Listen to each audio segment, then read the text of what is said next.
halftime. Gary Trent's short jumper plus the foul opened up a 6-point Blazer lead at the end of 3. But in the fourth quarter, off the Shaq miss, former Blazer Jerome Kersey gives the Lakers the lead for good. Portland's promotion department handed out 10,000 Shaq whackers so the fans might distract LA on the foul line. But Shaquille and company hit 38 of 44 free throws, and they won the series 3-1. Whoever decided to hand out clackers, fire that dude. It didn't work at all. Glad to get it, glad to get it over with. We don't have to go back to LA. Even though a lot of us need some more clothes, we don't have any clothes to wear now. Oh, I got clothes. I live here in Portland. So I got clothes. So the Lakers on their way to Utah. Meanwhile, the Hawks needing a win to extend their series with the Pistons. Grant Hill led Detroit with 28 points. The Pistons were up by 1 after 1. But Steve Smith took over, hitting 3 3-pointers during a second quarter run by Atlanta. He finished with 28 points. Atlanta blew it open in the third quarter. Mookie Blaylock takes it all the way. He was one of 3 Hawks with a double-double. They force a Game 5 tomorrow. We love it. We go back to the Army, and it's to our advantage now. That's what we worked for, to get the home court advantage. And even though we slipped a little bit, it's back to what we wanted back home for the last game. And the Hawks are a team that's taken care of that home court. 37-6, the home record, Doc. So this is quite a challenge for Detroit to go back to Atlanta to try to win the series. Yeah, I think the Hawks are in pretty good shape here. If they force the tempo, play great D, and create some easy opportunities for themselves. There's been a lot of noise about Dikembe Mutombo not being a dominant center, but Dikembe is a 12-12 guy. He's going to get his points without getting a whole lot of help from the other guys. Atlanta needs to concentrate on doing things for the other players, Steve Smith, Christian Leitner, and Mookie Blaylock. So out west, the Lakers move on, and granted, Shaquille O'Neal, huge in that series, averaging better than 33 points a game, but really maybe overshadowing another former Blazer and the newest Laker, Pete. Jerome Kersey has become the quintessential role player. When he was with the Blazers, he demanded to be part of the offense or he sulked. Now he creates something out of nothing. In the Blazers series, he was able to go to the boards and get 7.8 a game, second only to Shaquille O'Neal's 9.3, and he did it in only 26 minutes. And let's not forget that this guy is making minimum salary, $247.5. And you look around the league, you look around at the playoff teams that are still around, Terry Cummings, Derek Strong, Gerald Wilkins, Byron Scott, Terry Cummings, all guys that are making minimum and being critical players. This is what the new collective bargaining agreement has done. Players who are worth a lot more money are sitting out there, and there's no money to be given by teams because of the cap. So teams who feel they have a chance for the championship will carefully select a veteran guy who they know can come through and produce and help them move on through the playoffs and hopefully win a championship. Doc, going back to Atlanta, Detroit real quick, the big buzz last night was Atlanta's bench finally came through. In the first 3 games between the two teams, the only player to score off the bench for Atlanta was Alan Henderson. He scored a total of 8 points. In last night's game, Atlanta's bench scored 17 points, but again, it was Alan Henderson with 9. So maybe it's just Alan Henderson, not the complete bench, that's moved it up. Actually, it's Lenny Wilkins, because Lenny played based on feel as a player. He coaches based on feel, and he's going to put in the game who he feels is right for the situation. All right, guys, thank you very much. Let's get you to today's game. Phoenix at Seattle, the winner advancing to the Western Conference semifinals against the Rockets starting Monday night in Houston. Each team has won a game on the other team's home court. Both Gary Payton and Sean Kemp have put up big numbers for Seattle, but Rex Chapman of the Suns has been the most exciting player in this series. With a report, we go to Marv Albert and Matt Gugas. All right, thank you, Dan. And certainly on the minds of the Seattle Sonics, although they advanced to the NBA Finals a year ago. This is a team that has been eliminated in the first round in 2 of the past 3 years. 1994, Game 5 against Denver. The 8th seed Nuggets shocked the top-seeded Sonics with an overtime victory. The next season, the Lakers pulled it off 3-1, knocking off a Seattle team that went 57-25 during the regular season. So there have been some stunning departures. It's been a familiar scenario for the Sonics. Excellent regular seasons, disappointing conclusions, and George Karl does not want to add to this list. My team, I think, in a lot of ways is not far from last year, but I think physically and mental health is where we need to get stronger. The mental health of it is the bombs that have been thrown at us, and how we handle that, and how we handle our expectations, how we handle the perception of our existence. And it's been tough. It's not an easy road. As you can tell, it has been another turbulent year on and off the court for Seattle. But for the Sonics to get the job done today, here are some important factors. Stay very close to Rex Chapman and Wesley Person. The taller Sonics have to own the backboards. Home court, a huge edge, but you just can't hang your hat on it. And Gary Payton and Sean Kemp have to continue to play like the stars they are. And Matt, the Phoenix Suns finished the regular season in impressive fashion. They won 19 of their last 23. They did it primarily with the smaller lineup, the four-guard setup, the combination of Kevin Johnson, Jason Kidd, Rex Chapman, and Wesley Person, providing problems for Seattle in this series. Well, small ball negates what Seattle likes to do. Double team and scramble on defense. Just staying in front of the penetrators, a tough job. Kevin Johnson, one of the best, and Jason Kidd, who can take the ball wherever he wants. All of that setting up some dangerous three-point shooting from Rex Chapman. And Marv, there is every indication that Danny Ainge will start the four guards in an effort to get off to a good start. So the season has come down to this for the Sonics and the Suns. The winner today advances to face the Houston Rockets Game 1 at the Summit on Monday night. Dan? All right, guys, thank you very much. Let's get to the game keys of this game, provided by exclusively the czar, Mike Fratello. Mike, size up the Suns and Sonics for us. Well, I like what I hear Matt saying there, that Danny Ainge may be willing to roll dice a little bit. The key to me for Phoenix, hey, let's go small ball from the start. They've been starting with KJ and Kidd, Chapman, Tisdale, and Williams, and then they pull Tisdale out of their right way, bring in either Person or Sabalos. Go small from the beginning, get off to a good start. They've been struggling with that original lineup to start with. Now, if you get off to a good start, maybe you quiet that Seattle crowd. On the other side, the key for Seattle to me, hey, we've been here before is what they're saying. Early round losses, disappointments. Just go back a couple years to Denver, to the Lakers. The pain, the anguish, all George Karl has to do is mention that to the veteran guys, and they should respond. Pete, that goes right in line. This Seattle team seems to be a team that can't do anything the easy way. Right, that's for sure. And athletically, they're a shell of what they used to be. They're banged up. Sam Perkins is not getting any younger. Sean Kemp is having a great series, but Gary Payton is probably on his 8th set of rubber legs at this point.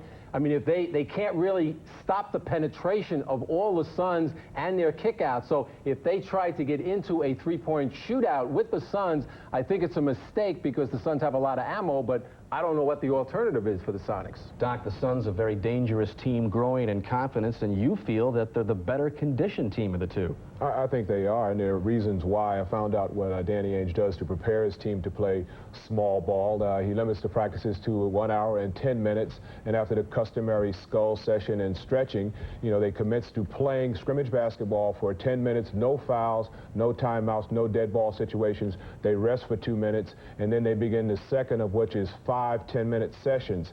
That totals 50 minutes, which allows them to play all out for 50 minutes. Unfortunately for them, their last ball game was 53 minutes, Dan. Yeah, it was 53 in all, and Gary Payton played the whole game in that game for the Sonics. Up next, though, we'll hear from Kevin Johnson of the Phoenix Suns. Today's game could be his last if the Suns don't win, and later, more on the amazing Suns.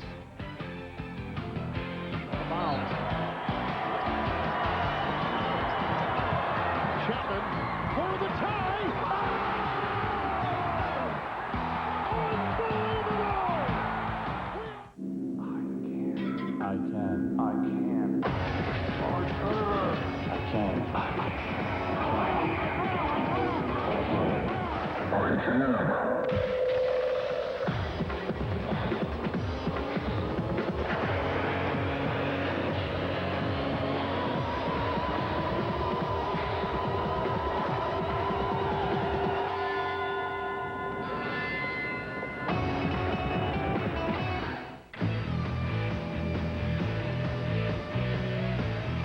All your favorite NBA players. 4 new card designs. 5 collectible insert sets.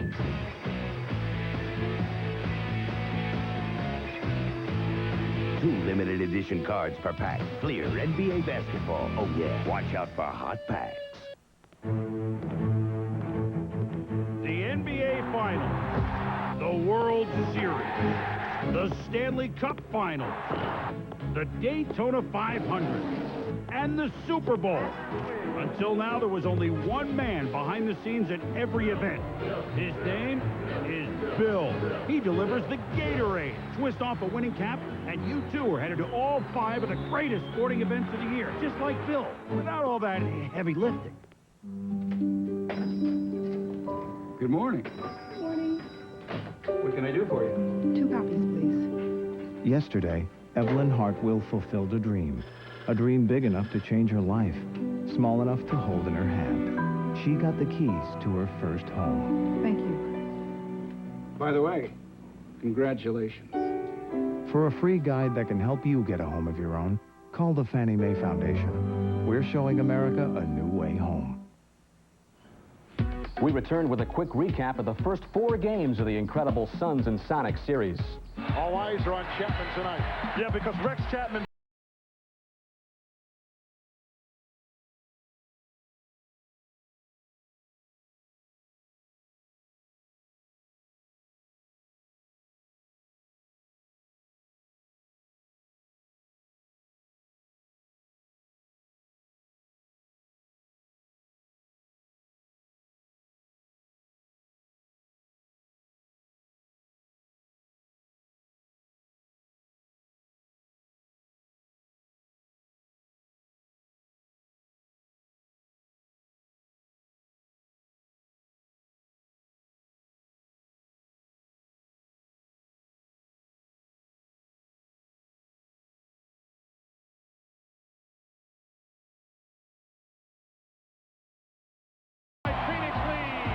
It's over. 110, 103. Phoenix with a 2-games-to-1 lead. The Sonics need to win to stay alive. Payton for 3. Again, and in the first, jammed tonight by Sean Kemp. Now the Suns, known for their three-point shooting, have a chance. Rex Chapman, who launches up a 3. Oh! He got it! Rex Chapman sends this game into overtime. Perkins for 3. Kaboom! He puts it in. Seattle did not blink, and they force a 5th game. What a tremendous game on Thursday night. Now, Kevin Johnson is hoping it wasn't his last game in Phoenix. A short while ago, the Suns guard spoke to Ahmad Rashad. All right, thanks, Dan. Kevin, you guys had a chance to wrap this thing up at home. Lost in overtime. How tough is it to bounce back? Well, if the season was over, it'd be tough to have any balance. But since we have 1 game left, we've had some success here in Seattle. All you can ask is for an opportunity. And unfortunately, we let that game get away from us at home. But we feel good about our chances. We think that everything that we went through over the course of the year, all the adversity, prepared us for this moment. Everybody's talking about that shot by Rex Chapman. What?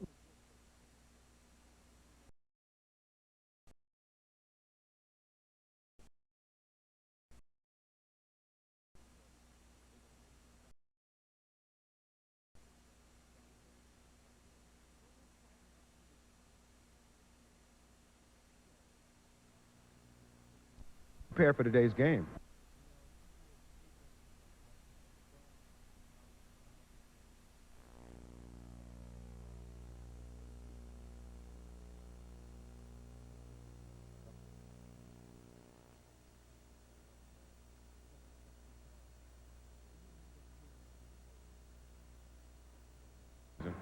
You confirm. All right, Kevin, good luck to you today. All right, back to you, Dan. Thanks, Ahmad. So there's probably a number of ways to take Kevin Johnson's comments to Ahmad. I believe that he has made a decision, and like he said, we'll confirm it at the end of the season. What do you think, Pete? Well, he was very cryptic, as usual. I thought it was very revealing, though, that in the last game, when KJ fouled out and the TNT cameras zeroed in on his mother, Georgia, there was absolutely no reaction from her, and she was reacting to everything all game. She didn't shed any tears. She didn't clap for him. Meanwhile, the whole stadium, America West Arena, was clapping out of their mind because they thought this might be his last game as a Sun at home. I think it plays a little bit into understanding the athlete of the 90s. Kevin Johnson has certainly not been the typical athlete of the 90s, but I think Kevin is a man of conviction, and I don't think the events of the last month are going to change his mind if he's already made it up. But I'm also the guy who didn't believe Michael Jordan was coming back. Hey, Doc, I'll tell you one thing. If you're telling me that he's going to stick with it and going to retire, I certainly wish he would have made that decision at the beginning of this year. We're sitting in Cleveland holding the rights to Phoenix's first-round pick. We can use it this year or next year. When they started out 0-13, if Kevin just would have decided at that point that he was tired, it would have been so good for us. You know what, Michael? He was a great baseball player in college and high school, but I do not foresee him playing minor league ball for 2 years and coming back. Whatever the case may be, if he does retire, we'll miss that 31-year-old talent. Injuries probably have taken their toll in his career. Up next, a closer look at the remarkable season of the Phoenix Suns. Back from the dead after that 0-13 start. First, we'll step aside for these messages. So you're looking for a new hobby. Good choice. Okay, you got the gear. Now you need a river. Perfect. How about a casting lesson? Better make that 2. Thanks to IBM, all of this can be arranged in one place, llbean.com. It's more than just a website. It's bringing LL Bean closer to their customers, and their customers closer to nature. Canoeing's an option, too. Now, if IBM can do it for LL Bean, they can probably do it for you. Prime Star Satellite Television, that's right, 160 channels. That's right, ma'am, 160 channels, specially grouped by category. Sports in one group. Movies in another group. Of course, there's a family group. No, ma'am. Other companies make you buy the dish. With Prime Star... There's no dish to buy. Want to do something after our shift? Thank you.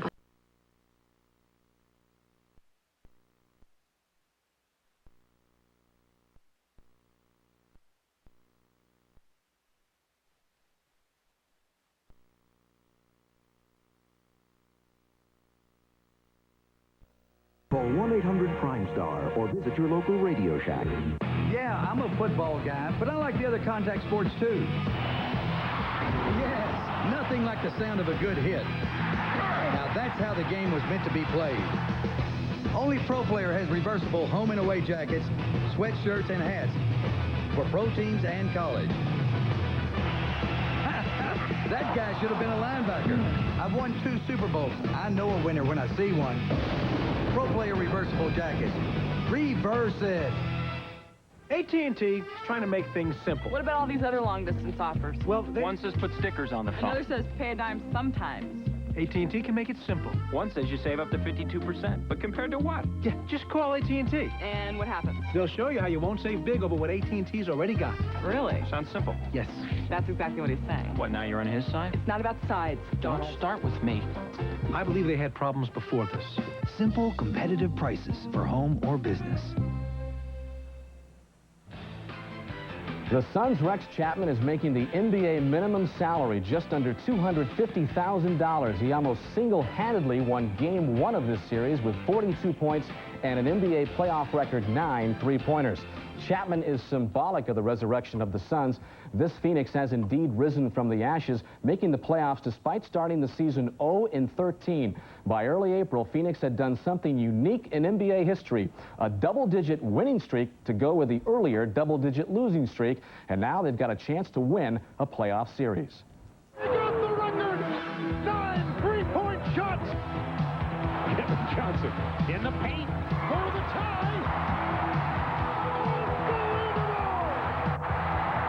It would have been nice to get fouled on that shot the other night and end it that way, but just have to do it the hard way. The fairy tale didn't have the perfect ending Thursday night. That would have been too easy. To truly understand this improbable Suns story, you have to go back to the 0-13 start of the season. I didn't see a lot of light at the end of the tunnel. After the first 8 losses, Danny Ainge replaced Cotton Fitzsimmons as the head coach. Then the fiery former player changed the way the Suns played the game. I think the best way to win in this league is to have talented big people. I think everybody knows that, but you play with what you have, the best that you have. And we got some terrific guards. Danny is not far removed from playing this game, and he realizes that matchups and mismatches are, what the NBA is all about. And, he's had the guts to try it, and he tried it, and it worked. Rather than trying to match up with bigger lineups, Ainge acted out a guard's fantasy, and small ball was born. The Suns challenge opponents to defend their 4-guard offense. Big guys didn't get mad. They all understood that we had to make a change, and Rex is shined in it, KJ, Wesley. So for us, that's something that we have to stick with, and maybe it might be something that might change the game, but right now that's the only options we have. I feel for the teams that we play against. I feel for Seattle. You know, the guys that are usually used to playing big people, and they have to run around with these little ants all day, and it's hilarious to try to see how they defend them. But it's a task, and you just keep pushing yourself and keep pushing yourself. We're going to find a way to get some way into your defense and exploit it. I'm just like every other fan here in Phoenix. You know, I mean, I love watching these guys play. It might not revolutionize the NBA, but small ball has the Suns one win away from the second round. And so far, the Sonics have been unable to solve the helter-skelter attack. I would say there's certainly more pressure on Seattle. You know, we're up 2-1. Everyone's saying, what's wrong with the Sonics? And I just thought we were playing great. And I think the Sonics are a great basketball team. I think that any team we play right now would have a great deal of difficulty with the Suns, the way the Suns are playing. So that's an accomplishment, but really, you know, we're not in this to lose in Game 5 and have any moral victories. Even my friends and my loved ones say, man, y'all can't go at that line. Y'all too tiny. You're too tiny. But it's successful for us. We got one more game to prove that it does work. It'll be even better if we knock them off in Seattle with the house rocking and just send them all home quiet. That would be a tall order indeed for the Suns to put this series away on the Sonics' home court. And with this four-guard offense, Doc, you look back into the annals of NBA playoffs, there hasn't been any team that's gone deep into the playoffs with this kind of offense. I don't think so, Dan. I think four guards and a power forward is only going to get it done for a short term. It's not a long-term solution. You need well-conditioned athletes. You need versatility. And most of all, with those four guards out there, you need guys who don't have any conscience. Now, I've had the experience of playing with a guy with no conscience named Andrew Toney once, who got 25 in the fourth quarter. But this is not a long-term solution. They're fortunate to be where they are. And I think Danny would really welcome having the big three from his Boston Celtic days out there, and he went on record as having said that. I mean, how does Chapman love this? It's taken him 9 years to find his natural position, and it turns out it's small forward, because he doesn't have to dribble the ball a whole lot. All he has to do is jump and shoot, and he's also come to the realization that as long as he has 2 point guards now to set him up, he's become the player that he is. Hold on, I don't see any problem with this at all, to be honest with you. Go back a couple of years. In Cleveland, we lost Nance, we lost Daugherty, so we did the same things as Phoenix. We sized down, we surround the perimeter, we have an unusual four-man in Danny Ferry who can shoot threes, and then same as Phoenix, we tried to dictate tempo control. You're trying to say that you actually recognize this kind of offense? I mean, the Suns are scoring more in the first half than you guys scored in the first half of the season, Mike. That's not right, Pete. It really is. Perhaps that was a low blow, Pete, but we're going to see after this Game 5 today just how far small ball can go. We're just minutes away from the tip-off of the Suns and Sonics from Seattle. Marv Albert and Matt Gukas will have the call of Game 5. The winner gets the Houston Rockets. The NBA playoffs continue on NBC right after these messages from your local station. Sunday, it's an all-new Third Rock, a full hour of Third Rock. Ha! Sally's getting ready for her big ballet premiere. Isn't she cute? Look at me, damn it, I'm your little princess! And Harry's working for Dick. Oh, great. Can we get Nina back? What do you want me to do, crawl on my hands and knees? Oh, good. That'll work. All new NBC Sunday. Got yourself a sport unit, huh? Yes, sirree. Very nice. I see you got all your finer amenities, leather trim seats, compact disc unit, power windows, power everything. You're lucky. Not everyone can afford the Lobster. Must have set you back a bit. Am I right? Huh? Actually, right now you can get a great lease on a well-equipped Bravada. Just $339 a month. But you gotta hurry. And again, I suppose you could lease one. Hi, I'm David Novak, the president of Pizza Hut, and I'm here to tell you about some big changes in the world of pizza. We decided we were going to make the best pizza that you've ever had. That meant changing a lot of little things, like fresh mushrooms, fresh peppers, fresh onions, and slice them thicker so you can really crunch down into them. And better meat toppings, too, like chunkier beef and meatier sausage. We set out to make the best pizza that we've ever made, and I'm here to tell you, we are making pizza. Only $9.99 for our new large pizza with not one, but 2 toppings. In a world where compromise is the rule, sometimes you gotta break the rules and just grab life by the wheels. Introducing the all-new Ford ZX2. It's a declaration of independence on wheels with a radical raving attitude, which means ZX2 has the features you want, like a 130 horsepower Z-Tech engine, remote keyless entry, and available 6-disc CD changer, starting at $12,995. So grab life by the wheels and check out the all-new ZX2 at your Northwest Ford dealer, home of 5 of the 10 bestsellers in America again. Colin Cowherd with News Channel 8 Sports.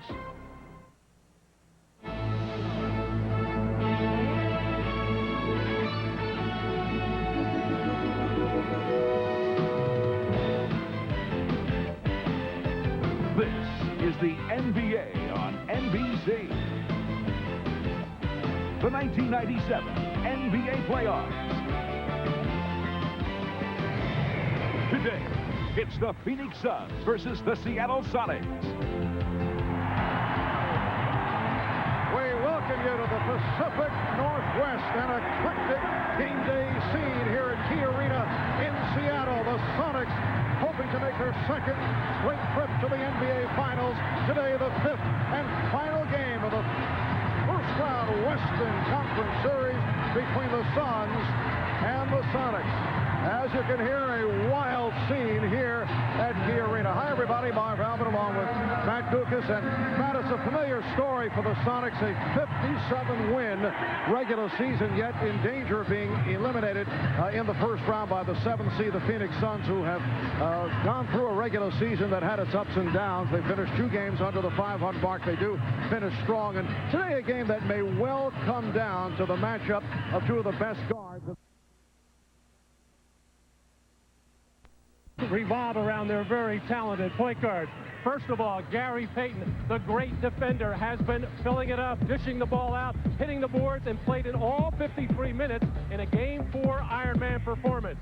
Kevin Johnson is sharing the ball handling duties with Jason Kidd, so it's a sister down a bit, and Kevin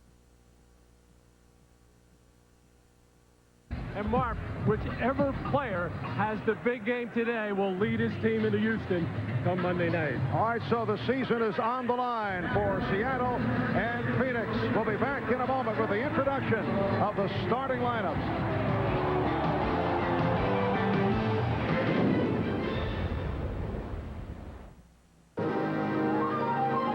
Ты отдохнешь, мы снова будем счастливы, будем жить долго, долго. Нам повезем жизнь новую, светлую.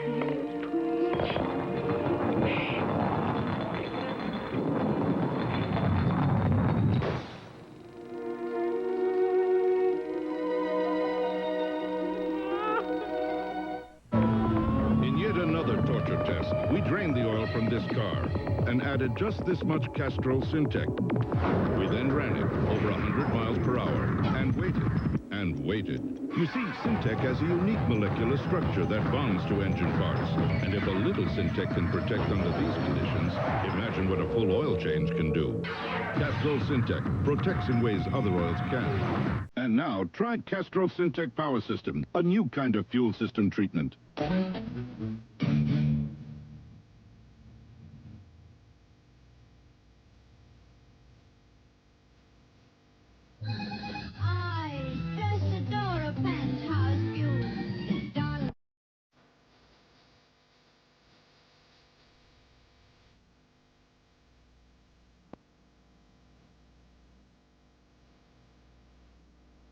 Ford Explorer. It's at home anywhere. The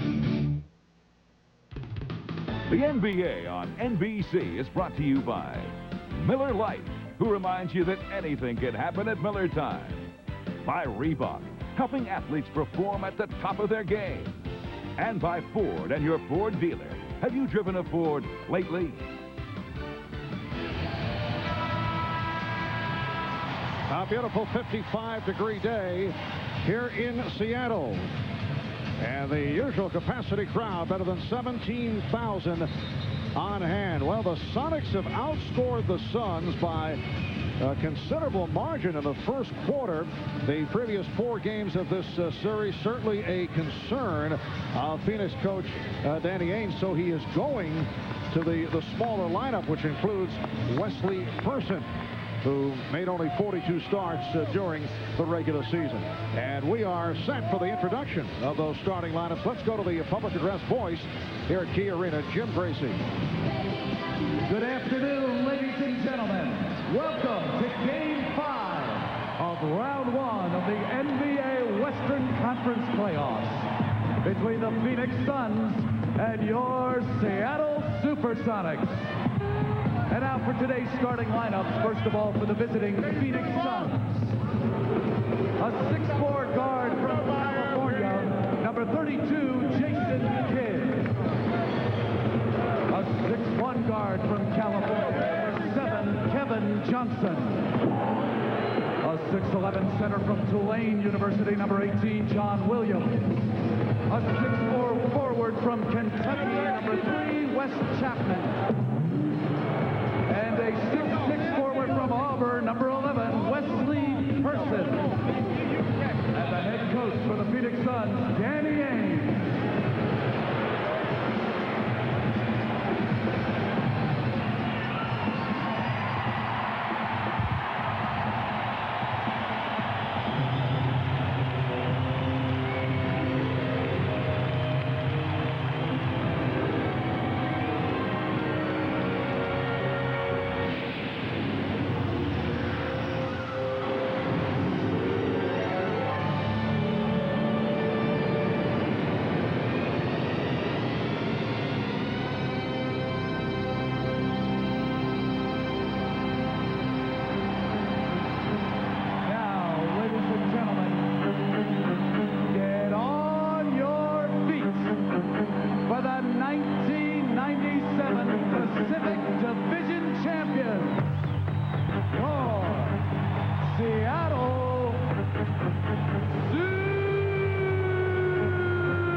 University, number 33, Percy Hawkins.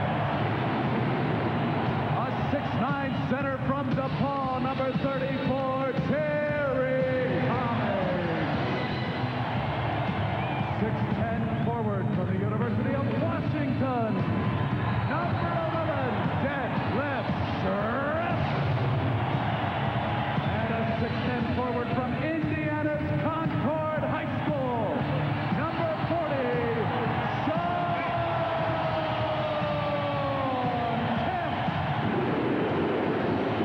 And the head coach for your Seattle SuperSonics, George Karl. Well, this building always rocks with the introduction of the Seattle Sonics as you look at George Karl, the 45-year-old head coach out of Penn Hills, Pennsylvania. As always, we are joined on the sidelines by the Dean, Ahmad Rashad. Let's check in with Ahmad. All right, thanks, Marv. I spoke with Kevin Johnson just before the game, and he says they're ready to go. He realizes that they could have closed this series out the other night when they lost in overtime, but he says they've gotten over that. And the reason that they have so much confidence is that they have won here twice in the last month and feel like they can do it again. He also told me that this is the best situation in sports for any athlete, winner take all, and he likes their chances. Marv? Thanks, Ahmad. And going into Game 4, Thursday night, Kevin Johnson was a question mark with a sprained ankle. Played 50 minutes, 23 points, 11 assists, and the Phoenix Suns are going to the four-guard alignment right at the start. Well, this has really comes as no surprise to George Karl. It has been speculated mainly because the Suns have gotten off to very poor starts in each of the first quarters of the first 4 games, and they can't afford to use all that energy to work and get back when they go to the bench. So they know how important it is to stay in the game in this very, very loud building. The officials, Hugh Evans, Hugh Hollins, and Jack Neese. It is game 5 of this opening round, Western Conference Series. The winner advancing to play Houston in round 2. Rockets looking to avenge that 4-0 sweep by the Sonics last year. And, of course, the Phoenix-Houston matchup would mean Charles Barkley going against his former team, the Phoenix Suns. So the Suns control the opening tip. Jason Kidd posting up. And here's Wesley Person for 3. Sean Kemp with the rebound. Gary Payton played all 53 minutes of the overtime the other night. Here's Terry Cummings. Sonics with the 2-0 lead. Well, right away, Seattle spots the mismatch. Terry Cummings at 6'9", a good turnaround jump shooter from that area, works against 6'6" Wesley Person. Rex Chapman, one of the Phoenix heroes during regulation the other night. For Jason Kidd, again, he turns it back out to Person. A 3 for Wesley Person. Well, you have to question that strategy right off the bat. Jason Kidd, who's been struggling as far as shooting the ball, posting up one of the best defenders in the business, Gary Payton, and they get to come down and double team and leave Person wide open on 2 occasions. And the pass broken up and stolen by Person. Kemp is back. Person goes right at him. Now, the little fake there by Sean Kemp made Person think about it. A wise play by Kemp, who normally gets himself into foul trouble at some point in the game, wisely backed off there. Open shot for Kemp. Set up by the double on Detlef Schrempf. Sonics with a 4-3 lead. Sean Kemp, 24 points, and an equal to career-high 20 rebounds the other night. And it will be Phoenix ball. Right away, Jason Kidd looked at Rex Chapman and said, my fault, I didn't protect you as the passer. He let Payton get around on him. But also, Rex Chapman has to wait for Jason Kidd to establish some kind of post position. Person, Wesley Person in the starting lineup, has scored all 5 Phoenix points. Suns 5 and the Sonics 4 with 2 minutes gone by. Here's Payton. Interesting matchup between Payton and Jason Kidd, both growing up in the Oakland area. In fact, Kidd idolized Payton. Kevin Johnson got the step. So the Suns with a 1-point lead. And back comes Hersey Hawkins as the Suns did not get back on the transition. Hawkins beating Kemp. Sonics now lead by 1. Well, this is what gives coaches ulcers when they in such an important game and they see the opponent getting layups. You just don't want to give up layups in an important game like this, or really any time. Again, Person was open. Hot Rod Williams off the rebound, stopped by Terry Cummings. Hawkins pops it down. Here's Payton putting the move on. Rebounded by Cummings. Payton for 3.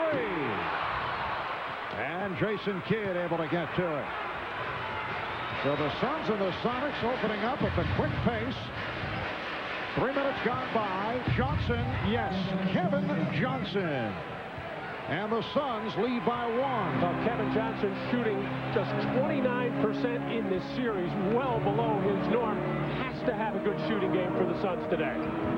Good ball movement, and Schrempf took it to the basket. Well, Detlef Schrempf has been off his game. The feeling is he's been bothered by a sore knee. He missed 17 games late in the regular season because of a torn tendon in his foot, and he's had difficulty making moves the way he usually does. Hawkins leading Payton, picked off by Johnson. Try to set it up for Kidd.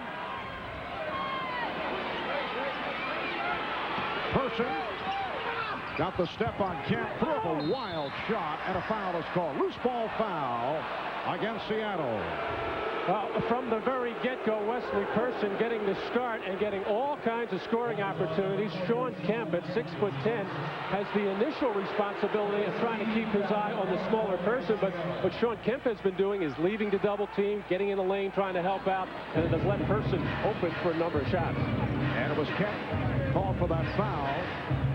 Sonics 10, Suns 9. Rex Chapman. What a series for Rex Chapman. He has proven to be an outstanding free agent signing. Suns getting the maximum out of a guy who's making the NBA minimum. Schrempf got the step.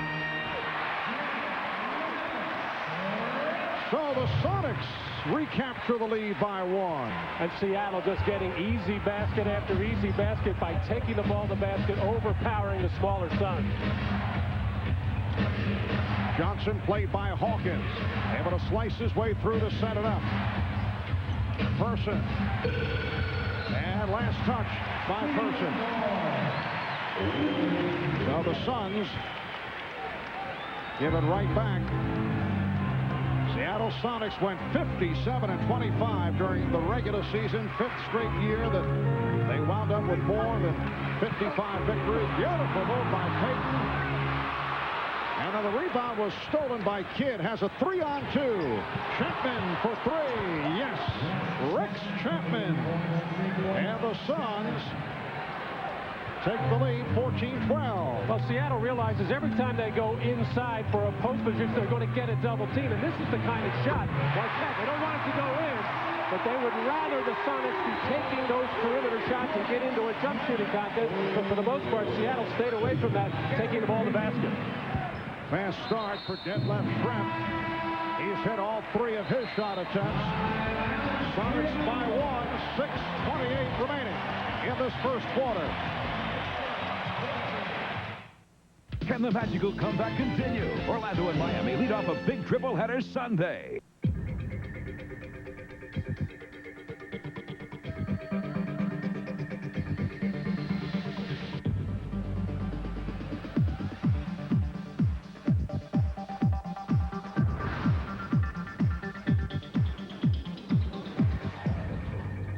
This is actually a family car, but that could be your little secret.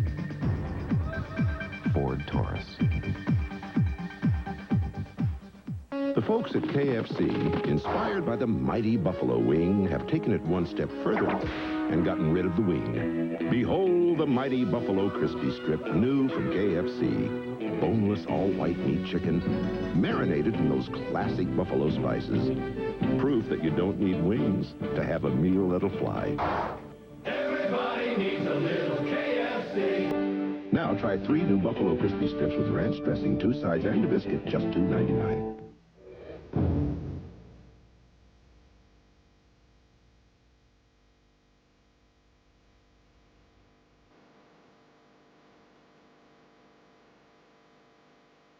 On Delta's enhanced transatlantic business class, we know how to treat you like an individual.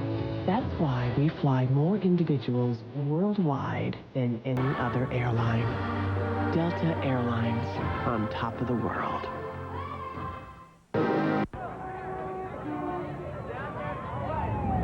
What do you get when some really small group of people gather in some tiny, sweaty little club to see some incredibly huge band, but nobody knows who it is until the second they hit the stage? The Miller Genuine Draft blind date. Small clubs, large bands, big mystery. Explore the unknown.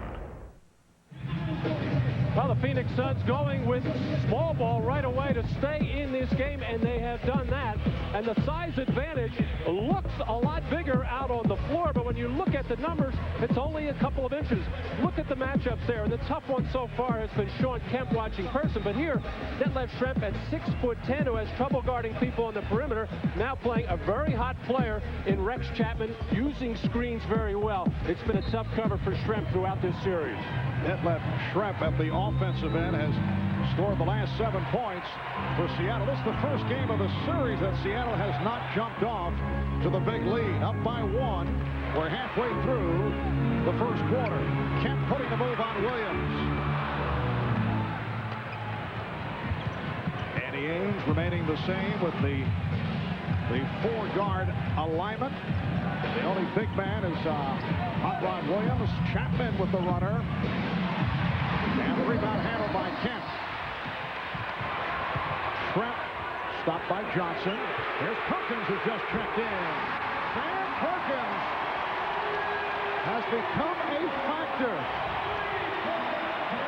George Karl has had trouble getting him on the floor because of the matchups, but Perkins has been hitting the shot from downtown. 16 in game 4. It looked like he was really going to struggle this series, but George Karl said, I'm not going to give up on him. He's our guy. Sonics with an 18-14 advantage. 5:20 remaining in this opening quarter. Marv Albert, Matt Gukas, and Ahmad Rashad from Seattle. Schrempf off the head fake. Hawkins with some big shots down the stretch in game 4. Schrempf with the shot clock running down. And Hawkins keeps it alive. Yes, and a count.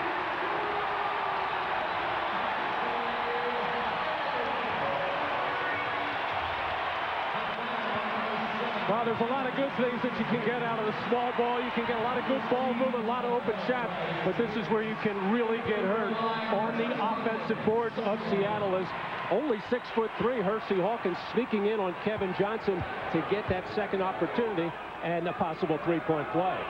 Kevin Johnson called for the foul. Hawkins able to complete the three-point play. Sonics with a 7-point lead. Just under 5 minutes left in the first. Johnson. Nice setup for Williams. Hot Rod Williams taking the pass on the hop from Kevin Johnson. Well, both teams not just settling for jump shot, and that's key when there's so much scrambling and double team going on. You have to exploit driving opportunities to the hole. Hawkins to the crossover, getting it to Schrempf. Sonics lead 23-16. Once again, good patience by Seattle, just not taking the first shot that shows, looking, and finally getting a little draw and kick. And Detlef Schrempf, who has been quiet, leads the way with 9. Jason Kidd, who's been quiet, hits the 3. And the Sonics have a 4-point lead. Payton with the running hook. And here comes Kidd accelerating.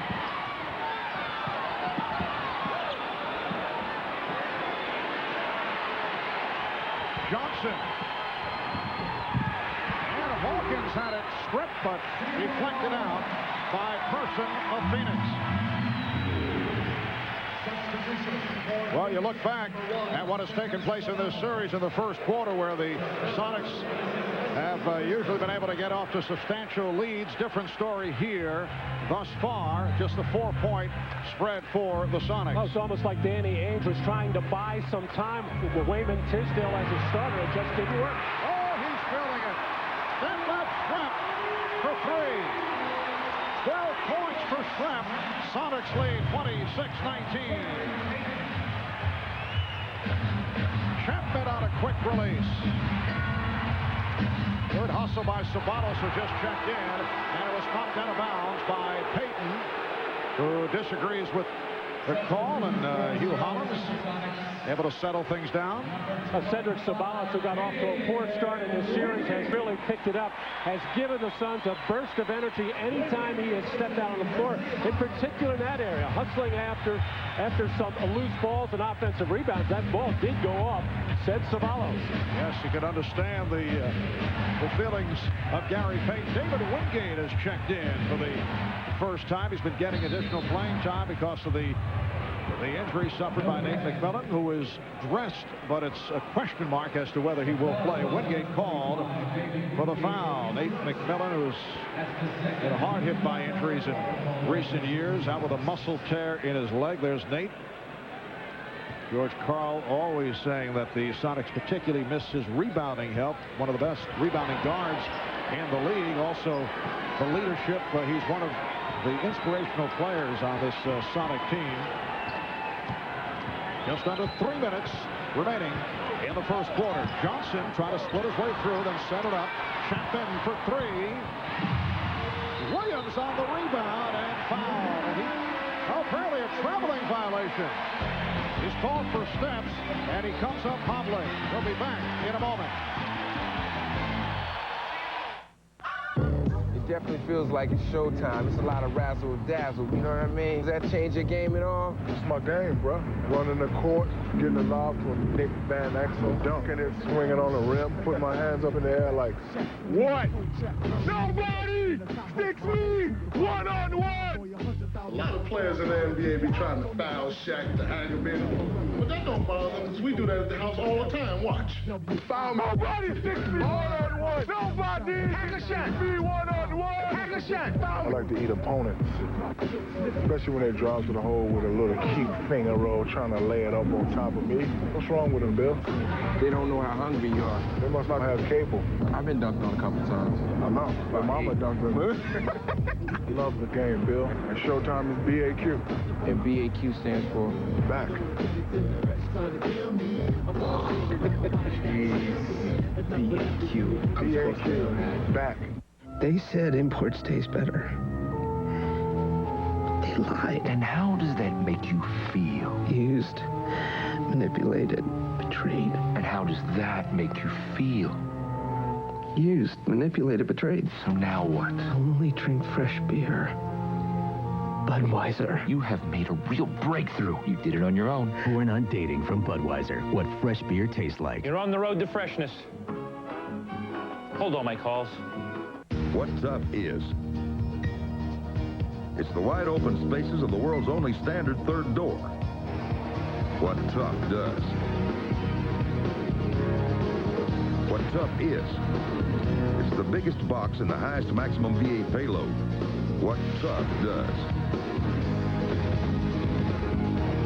Tough is what Tough does. The new Ford F-150. Motor Trend Truck of the Year. Built Ford Tough. Tomorrow, our neighbors arrive. I don't think we're alone. Robin Cook's Invasion, tomorrow on NBC. Detlef Schrempf has the tough job of guarding the smaller Rex Chapman at the defensive end, but is he ever mixing it up at the offensive end? Drives to the basket, the open three-point shooter, as he seems to be making terrific decisions so far as the catalyst for the Suns, and has also handed out a couple of nice passes. You see the inside shot, the 2 threes by Detlef Schrempf. At 6'10", he's a tough cover for anybody on the Suns, but what Seattle is doing, by so much double teaming, they're leaving people wide open, and Schrempf has been the beneficiary. 2:43 remaining in this first quarter. Sonics 26 and the Suns 19. Seattle shooting very well here at the start. 11 for 17. Mark Bryant has come on for the first time, as has Danny Manning. So Danny Ainge going with a bigger unit now. Schrempf played by Bryant. Perkins off the fake. That's a two-pointer. Sam Perkins with 5 points. And the Sonics have now opened up a 9-point lead. You know what's interesting about this first quarter so far? It's a very nice pace for Seattle. Gary Payton, who played all 53 minutes in game for 4, has not had to extend himself so far in this first quarter. Detlef Schrempf has taken over a lot of the ball handling duties, even though Gary Payton does have 4 assists, but a nice even tempo for Payton, who figures to play a lot of minutes today. Manning and the opening. Danny Manning able to connect on his first field goal attempt. Sonics 28, Suns 21. Now Payton handling against Kidd. They double up on Kemp. Open shot for Wingate. Gives it right back.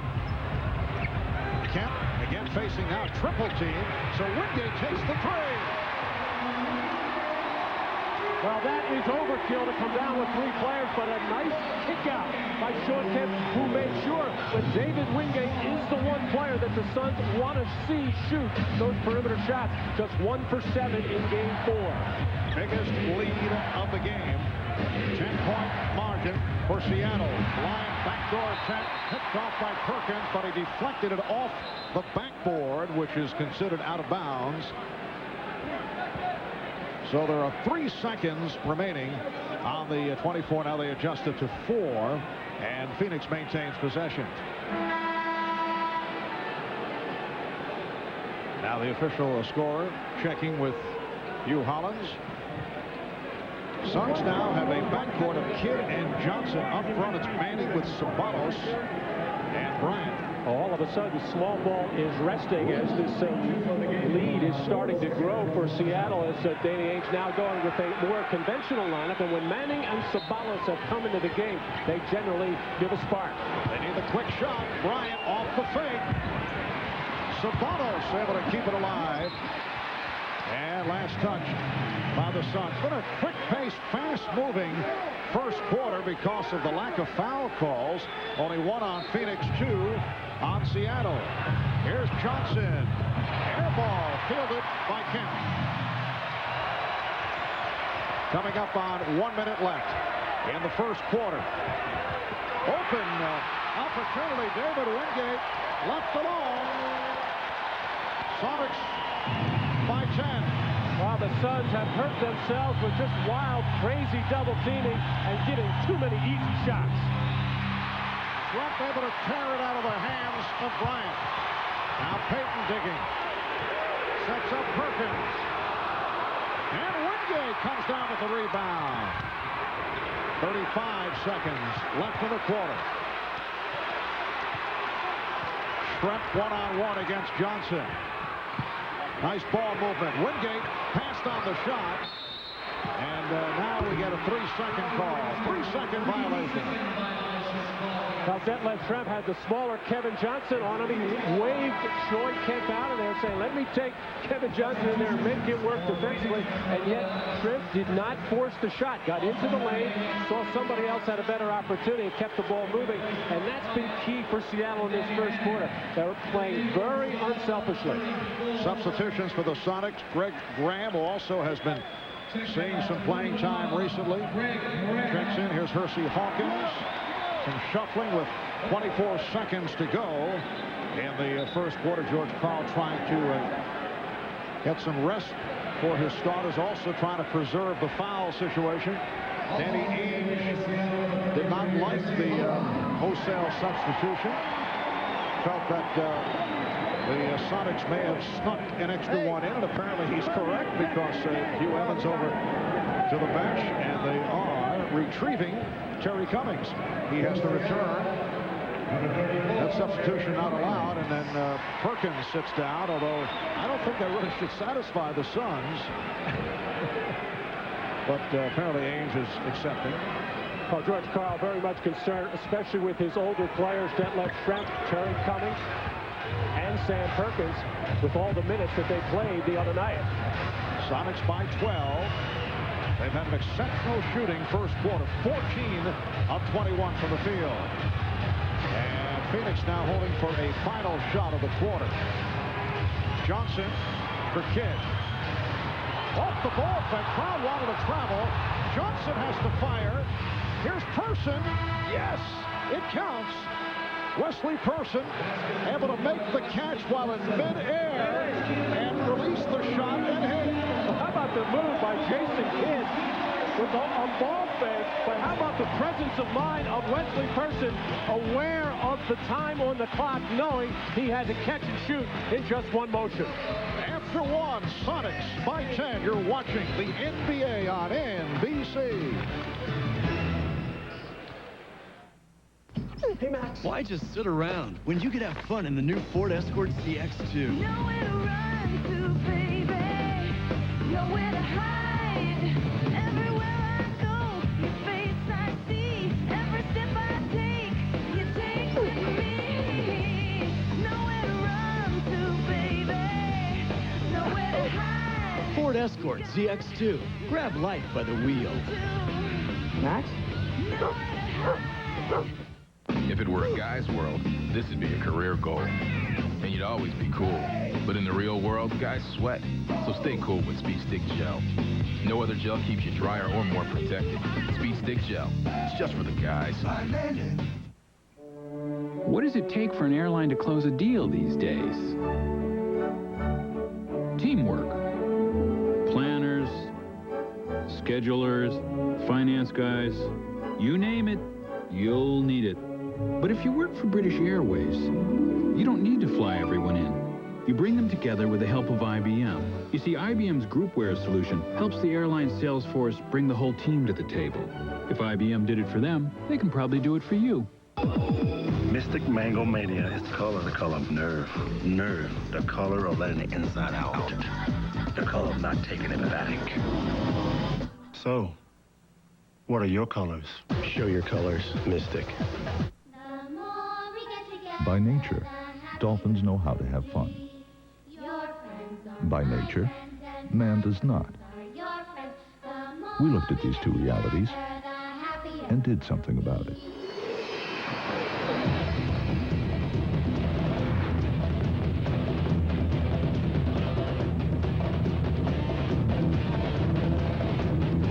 Seated. Everybody stood.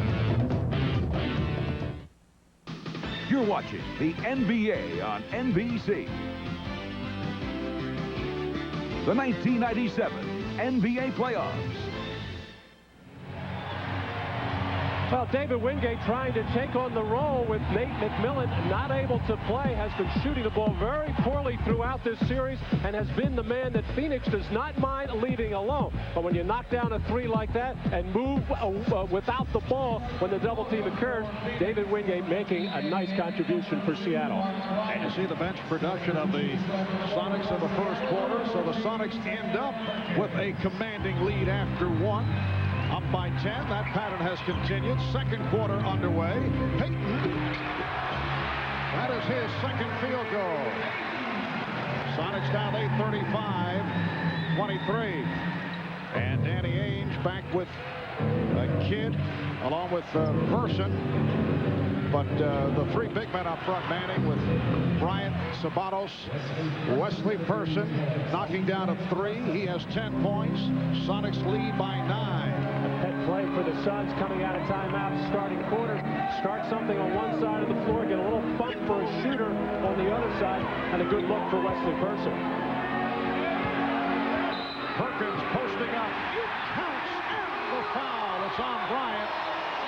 Well, Sam Perkins a factor here in the first half. He now has 7, and he's headed to the line. Sam Perkins can get you on the outside, being a three-point threat, and also has the low post game, this time against a bigger man, Mark Bryan at 6'10". Sam just taking the bump, falling back. Big smooth, looks smooth so far in Game 5. One-time Los Angeles Laker, spent 2+ years with L.A., then traded to Seattle in the deal involving Benoit Benjamin and Doug Christie. 13th NBA season out of North Carolina. Sam, 35 years old, going on 36. Still a valuable player. Sonics lead by 11 with 1 minute gone by in the second quarter. Now Kemp being played by Cummings.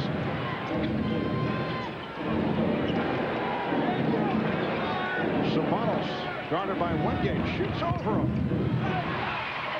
Rebounded by Perkins. Payton with the hesitation move and hook it all the way. Oh, just a little raise up, fake handoff to Wingate, and then put on the afterburners to just go to the basket. Sonics have a 13-point lead.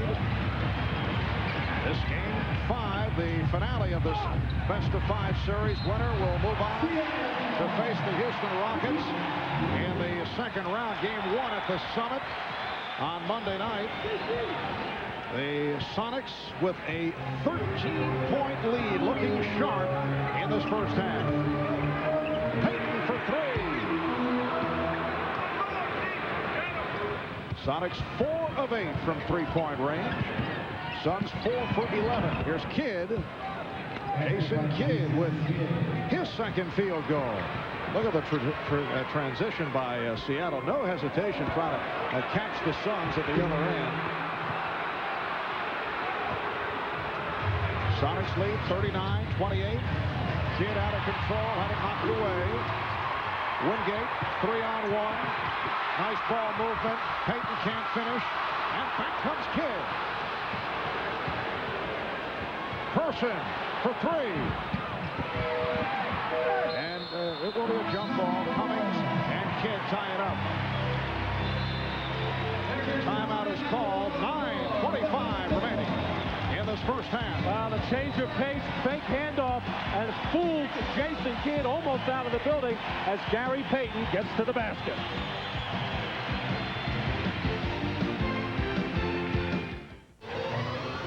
NBA.com. Log on and get connected.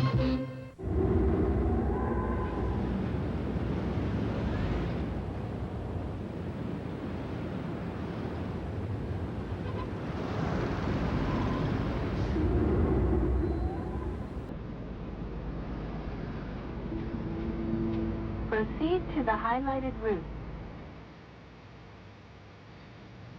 Right turn ahead.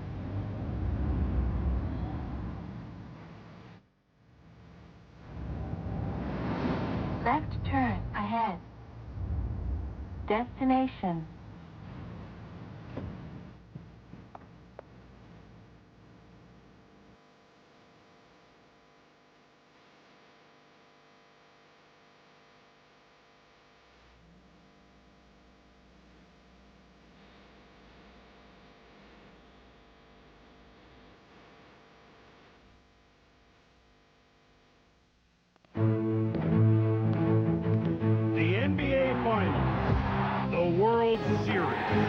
The Stanley Cup Finals, the Daytona 500, and the Super Bowl. Until now, there was only one man behind the scenes at every event. His name is Bill. He delivers the Gatorade. Twist off a winning cap, and you too are headed to all 5 of the greatest sporting events of the year, just like Bill, without all that heavy lifting. The NBA on NBC is brought to you by IBM, solutions for a small planet. By Acura, the true definition of luxury. Yours. And by the owners, managers, and crew who proudly call the McDonald's in your neighborhood my McDonald's. Welcome back to Seattle, Washington. Sonics with an 11-point lead, 9:25 remaining in the second quarter. Well, the Utah Jazz are headed to the second round of the NBA playoffs. They'll play game 1 against the Lakers tomorrow in Salt Lake City. But basketball isn't the only thing on Karl Malone's mind these days. On NBA.com, the official website of the league, the ultimate power forward MVP candidate, better known as the E-Mailman, hosting his own interactive column. Very clever play on words. The E-Mailman. Question of the week every Wednesday. Karl selects his favorite responses from fans around the world, so you can let him know what you think about his latest topic. Get connected to the E-Mailman, only on NBA.com. Off the tie-up. Tap controlled by the Sonics. And Karl Malone may be more than an MVP candidate by a number of newspaper accounts where a lot of the voters have been polled. It looks like Karl Malone will be the MVP this year. By Payton, off the drive, was hacked. Rare foul call in this first half. It's on Jason Kidd. So Payton to the line. Well, the Suns defensively have had their problems getting close enough to anybody to commit a foul. Yes. With all the double teaming, all the scrambling, they're either giving up the open perimeter shot or wide open inside layups. And they just can't afford to do that, especially when they're struggling so much at the offensive end, as Danny Ainge just cannot find a hot hand so far in this first half. Gary Payton played all 53 minutes in game 4, 28 points. 14 assists. Adds to that Seattle lead. They're up now 41-28.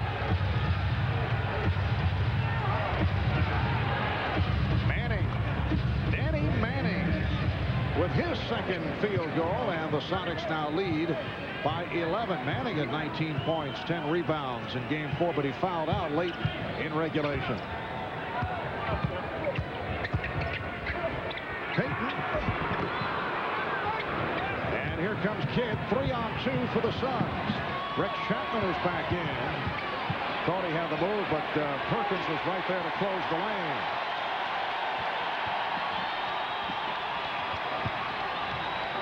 Manning. Good defensive sequence by the Sonics.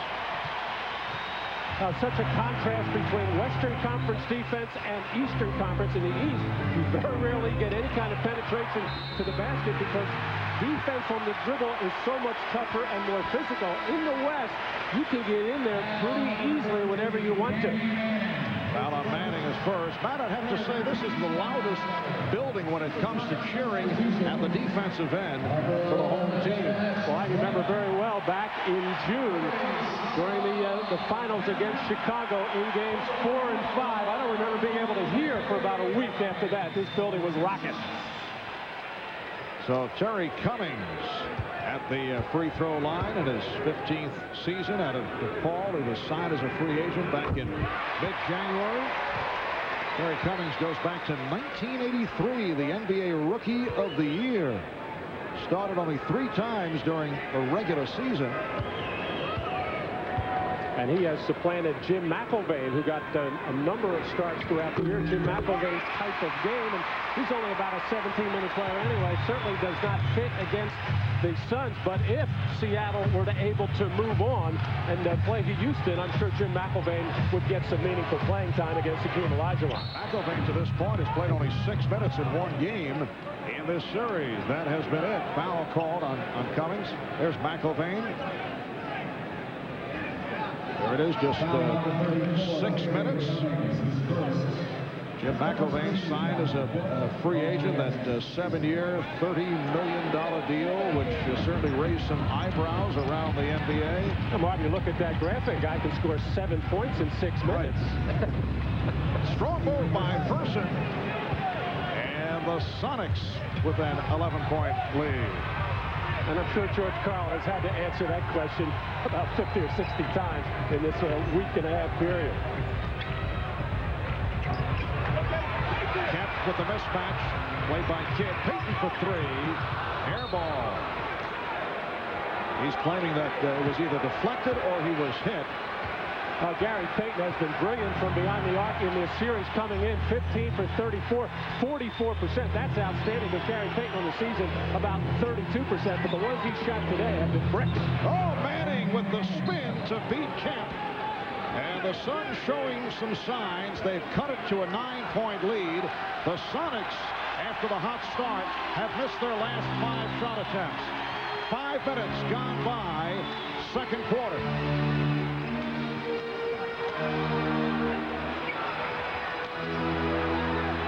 Seattle spreading it out. Here's the double on Kemp. Illegal defense called for the first time. Well, apparently a foul called on Manning. We'll be right back.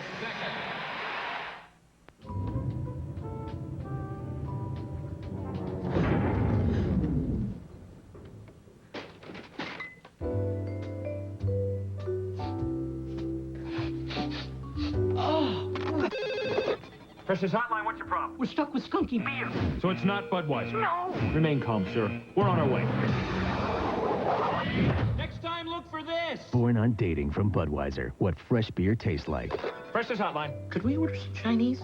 This is a Big Mac. This is my dad, Jim Delegati. This is my dad, Jim Delegati. He created the world's greatest burger. This is a my-size meal. Right now, buy a drink and fries, any size, and get a Big Mac for just 55 cents. This sesame seed is bigger than my head. This is my McDonald's. If it were a guy's world, this would be a career goal. And you'd always be cool. But in the real world, guys sweat.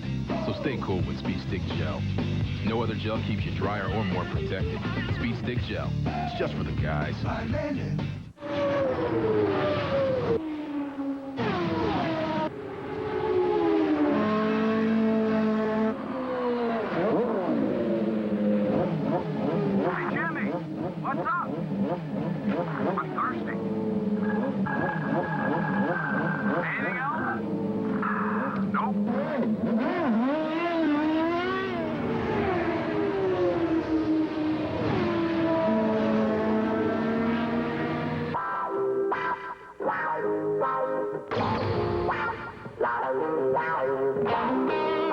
When I was 12 years old, I told Red Auerbach that I'd be the first woman to play for the Celtics.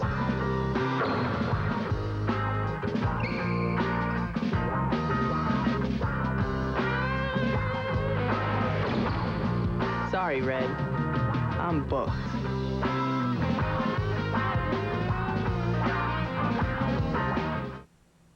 Tonight, the motion picture blockbuster becomes an NBC event. No!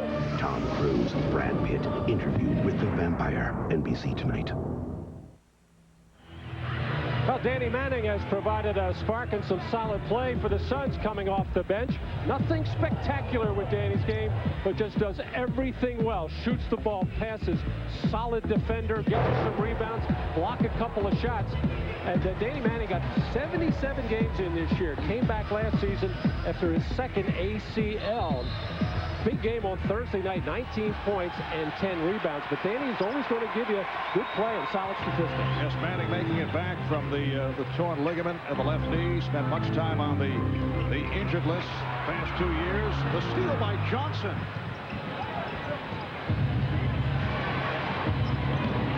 Wesley Person trying to put moves on Terry Cummings. Suns back to the four-guard alignment, as they like to say, playing small ball. The lone big man is Danny Manning. Shot clock down to 5. Kidd with 3 on the 24. That left Schrempf has had the hot hand, being played by Rex Chapman. Percy Hawkins for 3. And Kidd able to get to the rebound on the box out. Here's Johnson putting the speed on. And last touch by Hawkins. Well, so far, the guards and Kevin Johnson still struggling from the field. Jason Kidd has not taken that many shots. Rex Chapman unable to get it going. And Wesley Person getting a lot of shot attempts, but just can't get into a rhythm. Person trying to hand it to Manning and lost contact with the ball and kicked it out. Wesley Person, you mentioned taking a lot of shot attempts. How about 12 shots hoisted already in this first half? 5 of 12. He does have 12 points. He is a shooting guard, and his job, shoot the ball when he's open. And Jack Neese, the outside official, calling an offensive foul. It is on Cummings. Well, Seattle has lost their edge offensively over the last 4 or 5 minutes. In the early part of the game, they were moving the ball, making the extra pass, getting high percentage shots. Lately, they've been getting double teamed, one pass out of it, and taking the first shot that shows and not making it. Chapman couldn't shake off Schrempf. Manning with Schrempf going down. Crowd looking for a foul, but no call made. And the Sonics now lead by 7. Reminder, coming up at halftime, a chronicle of Michael Jordan's dazzling display last Sunday night. The remarkable 55-point game to beat the Washington Bullets. Percy Hawkins extends to a 9-point Seattle lead. How about Michael Jordan after the game apologizing for getting away from Tex Winter's triangle philosophy? Tex did accept the apology. I wonder how many times he's made that apology over the 9-year period that he has broken off that outlet. Payton for 3.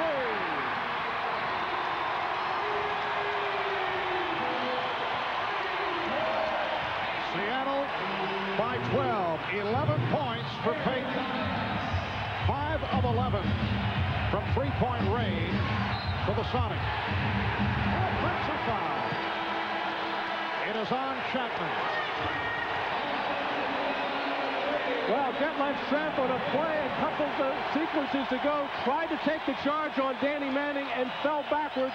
Didn't get the call, but a veteran like Detlef Schrempf said, hey, I'll give it another shot. Maybe the referee was in some doubt on the last one, gave him the call there. Kemp. And Johnson not able to hang on. Now, Sean Kemp has been almost passive in this first half. It looked like he came out of this game worried about getting into foul trouble. He's always got to be somewhat concerned with turnovers. He gives the ball away a lot. He's just not into his game yet. Just playing on the perimeter, not into it. 2 of 4 from the field. He has only one personal foul. Payton. And Kemp with the rebound, and he is fouled by Bryant. Well, strong Kemp very much into it in that sequence. Well, and that's how you do it, Mark. You just can't float on the perimeter and hope something comes your way when you got the kind of talent that Kemp has. So you take advantage of penetration by Gary Payton, who can get in there, and all the defense converges on the ball handler, and that leaves an opening for a big 6'10" man that can clean up on the glass. He was 13 of 16 at the line in the overtime victory on Thursday. What an effort by the Sonics. So often you'll see a team crushed in circumstances. Rex Chapman hitting that unbelievable shot to tie the game at the end of the regulation, but the Sonics able to handle it in overtime and went on to the 122-115 win. Seattle, after going cold, has run off 7 unanswered, and they lead by 14 with just under 4 minutes left. First half. Bryant, Mark Bryant. That is his first field goal. Mark Bryant has spent 7 years with Portland, a year with Houston, and then moved on to Phoenix in the deal involving Charles Barkley. Here's Perkins. Perkins on the box out. Well, we're seeing the big lineup of Seattle now taking advantage of the small lineup of Phoenix. Well, 2 quick passes out of the double team will get you a good shot and has the defense all out of sorts, and that gives offensive rebounding opportunities. Foul committed by Schrempf. That is his first. And the second team foul committed by the Sonics. On the last possession, Phoenix went inside to Mark Bryant, who has a nice post game rolling into the middle, and Sean Kemp just backed off and let him shoot it. Maybe Phoenix should go look in there one more time.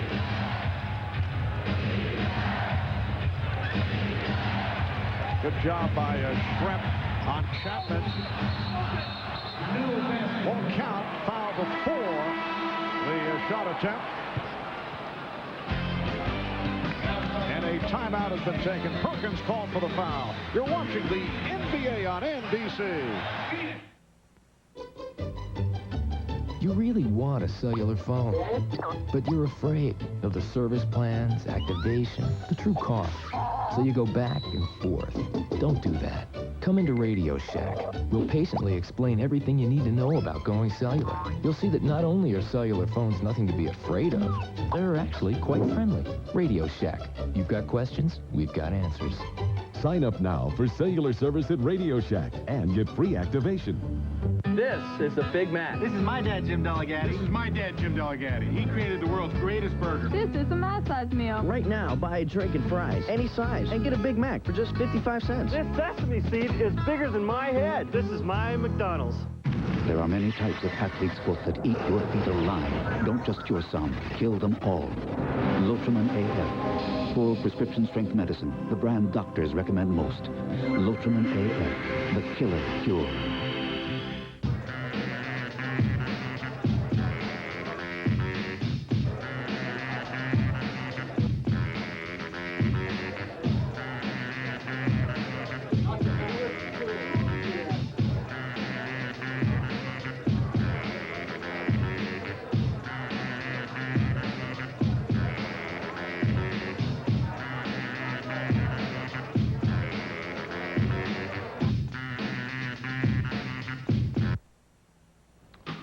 Hi, Dan Hicks in New York. Coming up on the Prudential Halftime Report, we'll look back at Michael Jordan's virtuoso performance last Sunday against the Bullets when he scored 55 points in Game 2 of that series. We'll also check in on the Jazz and Lakers, who begin their Western Conference semifinal series tomorrow in Salt Lake City. Right now in Seattle, the Sonics lead the Suns by 14 as we send you back to Marv Albert, Matt Gukas, and Ahmad Rashad. And Marv, you'll enjoy that feature film on Jordan because you do have a supporting role. All right, thank you, Dan. I think Dan's spending too much time around Mike Fratello,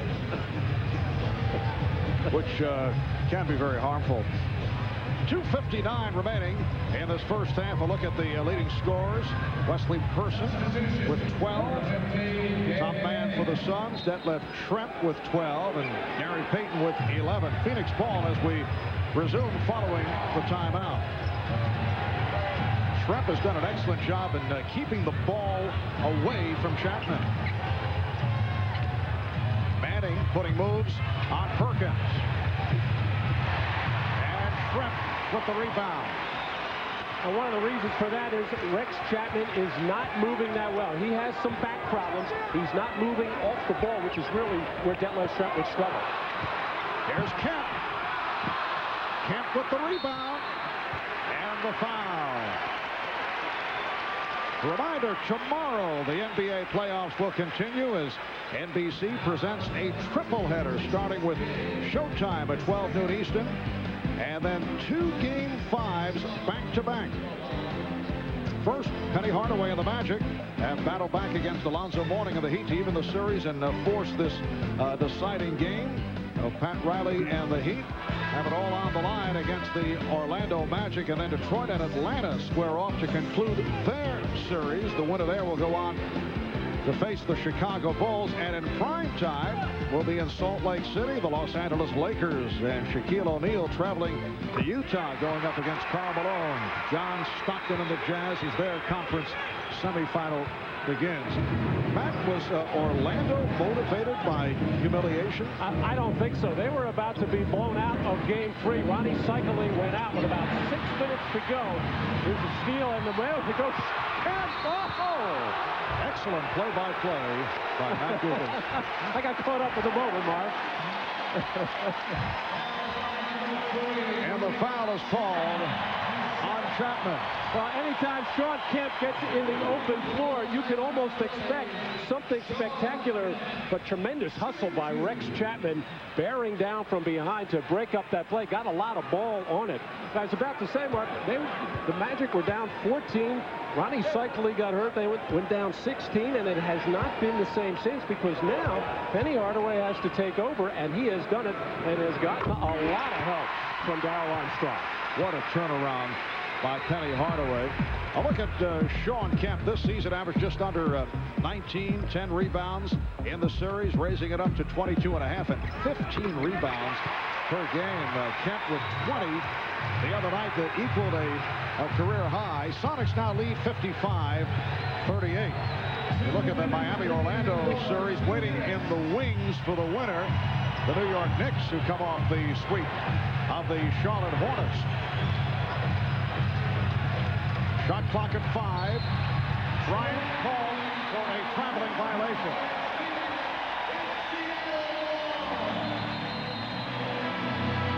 '20-second timeout taken by the Sonics. Standing ovation for the Sonics off a 12-2 run for a 17-point lead.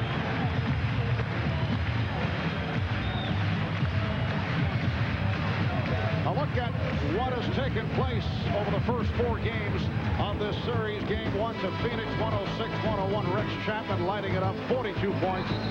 Sean Kemp, 19 points, 15 rebounds. Game 2, Seattle came back with a 122-78 rout, led by Gary Payton. Look at the fast break points. Game 3, Phoenix does it, 110-103. Person, 29 points, 10 rebounds. Payton with 34 points. And then the overtime thriller this past Thursday, despite that last-second incredible shot by Rex Chapman, Sonics able to settle down and win it in OT. And for the most part, Seattle has done it with balance, scoring in every other which way. And the Phoenix Suns looks like they need somebody to get the hot hand. They got it in Game 1 from Rex Chapman with the 42. In Game 3 from Wesley Person with the 29. They can't find it here in Game 5 yet. That number 3 committed by Manning. And once again, the Sonics to the line. They're 10 of 12 at the line. The Suns' next free throw will be their first. Kevin Johnson is such a crucial part of the offense for Phoenix. He is 2 for 9 so far. He has to establish his offensive game. Here you see the long career of Sam Perkins with 3 different teams, 110 playoff games. But Kevin Johnson has to be a scoring threat himself to get the defense to honor him, and then he can become a playmaker, picking out the open three-point shooters, because the Suns have to get the threes. And the Suns being crushed here in the second quarter. Well, Kevin Johnson fouled. A 14-2 run by the Sonics. Foul committed by Kemp. And for the first time, Phoenix to the line. Kevin Johnson will shoot two. And it was obvious that time Kevin really wasn't so much concerned about making that shot. He wanted to get in the scoring column a little bit more, and the best way to do that is to get to the foul line. Remember, Kevin Johnson is playing on a sore ankle, played a ton of minutes, 50 minutes the other night. There's his son's rankings for playoffs. What, is that all? Number one and everything. The guy's been very hard hit by injuries, sidelined for chunks of last season.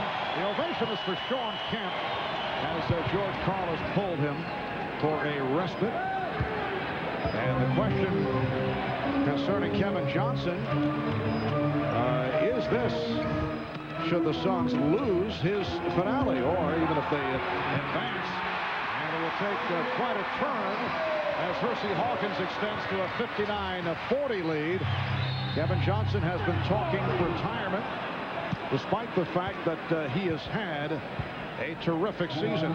Marty was telling me yesterday how much he has enjoyed this year, the turnaround after being 0-13 in the beginning of the year, but all the players on this team and how well they get along, the chemistry that they've had, the success they've had late in the season, giving Seattle a good run in this playoffs, but it has still not changed his mind yet. He's had some talks with Jerry Colangelo.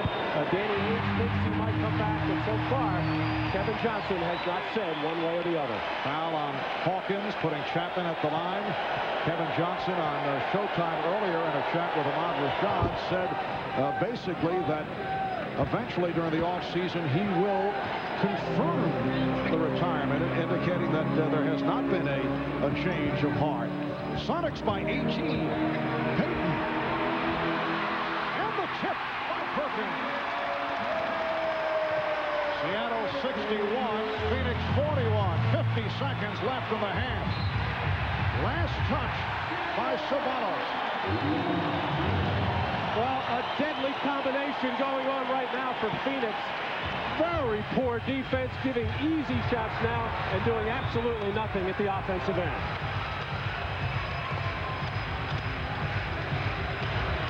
They double up on Perkins. Again, the opening for Schrempf. Oh, Cummings with the steal and the save. Chapman knocked it away. Hawkins with the recovery, but goes off the mark. And with 25 3/10 seconds to go in this first half, it will be Phoenix back in possession. What a sequence, and what an unlikely Hersey Hawkins pass. Usually so sound, basic, and fundamental. Pumped in the air, over his ear, and out of bounds. And they're on their feet at Key Arena as we come up on 10 seconds left in the half. Johnson with the pull-up. Final seconds of the half. Payton looking to get it off. And a foul with 5/10 of a second remaining in this first half. And that is number 4 on Danny Manning. Substitution for Seattle, number 25, Wingate. Wingate replacing Danny Ainge has seen the Seattle Sonics go off on an 18-5 run, closing out this first half. A 20-point Seattle lead. This is not what Danny had in mind for a 5th and final game of the series. Omar, we were saying earlier how important this huge crowd and a very loud crowd that gets behind this team can be. You just can't rely on that, and I don't think the Sonics have. The crowd has gotten into it, but it's the Sonics that have gotten them into it. And early in the game, it was Detlef Schrempf controlling things at the offensive end, and now Gary Payton making the right decision. Payton, 12 points, 5 assists. 63-41, and that will do it for the half.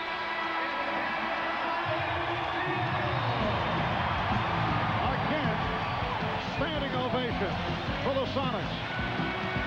They lead by 22. Stay tuned for Dan Hicks of the Prudential Halftime Report. It's coming up after these messages. So I pull into this gas station. Oh, classic oversqueeze. Watch this. Release the hounds.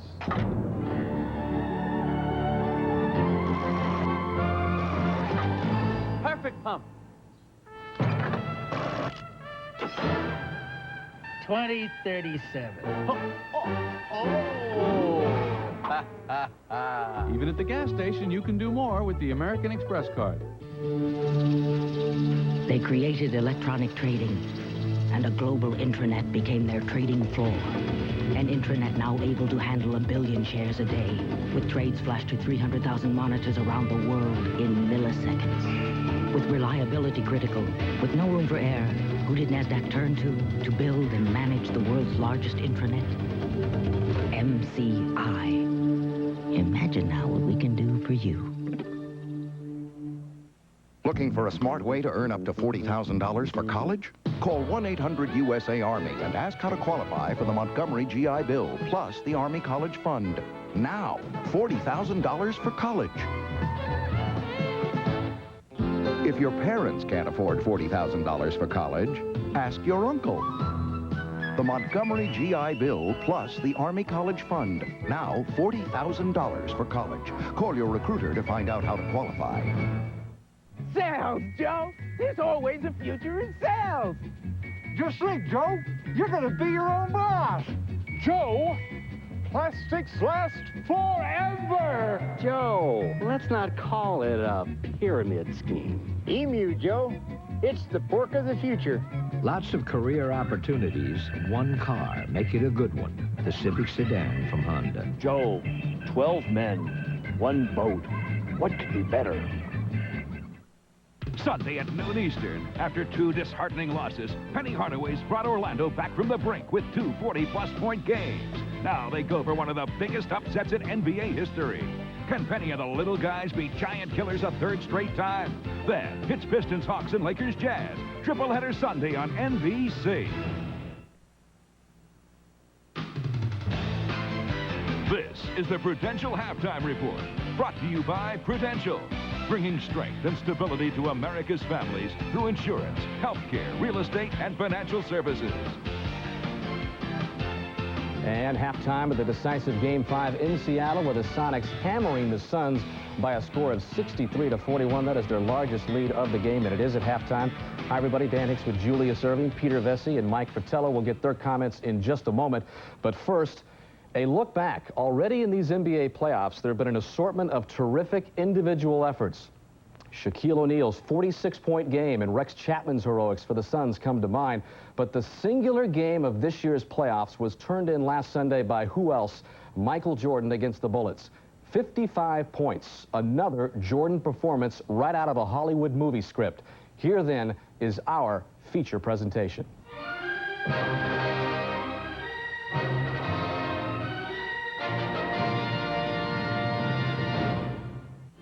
Great feeling. It's like every move, every step, every decision that you make, it's the right decision.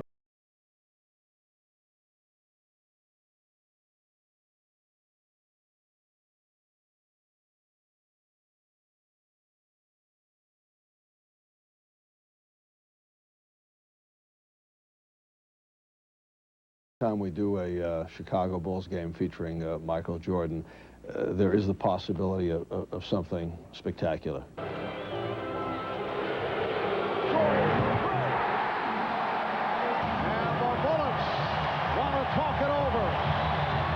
Spectacular shots are shots you earn. He plays and pumps out of necessity, and unfortunately for us, he's just good enough where he can make those shots. Chicago looking to go up 2-zip. We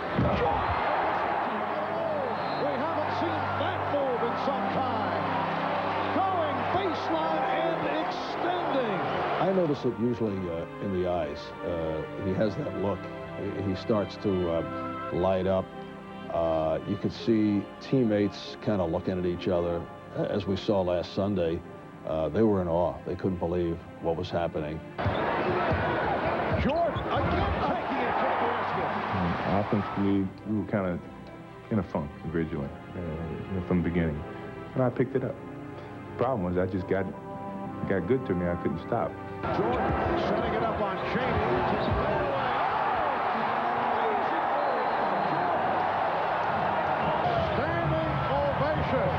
From tremendous capacity crowd in Chicago. It was like a series of explosions, and the crowd had that electricity. They knew something very, very special was occurring. Michael Jordan with 49 points. He's had 7 playoff games of 50-plus or more. Jordan eluding Cheney. Take it. 51 for Michael Jordan. I apologize for Tex after the game. I didn't. Sorry about the triangle, Tex. I kind of forgot about the triangle, and I mean, once I got in that mode, I just couldn't turn it off. Make it 20 of 23 in the fourth. He has 55 points. This will go down as one of the extraordinary playoff performances in the history of the NBA. Here's a guy who was able, at the age of 34, to do what he could do at the age of 24, and still do things, hang in the air, that most people, only dream about. I'm talking about NBA players. And he does it with such finesse and such style.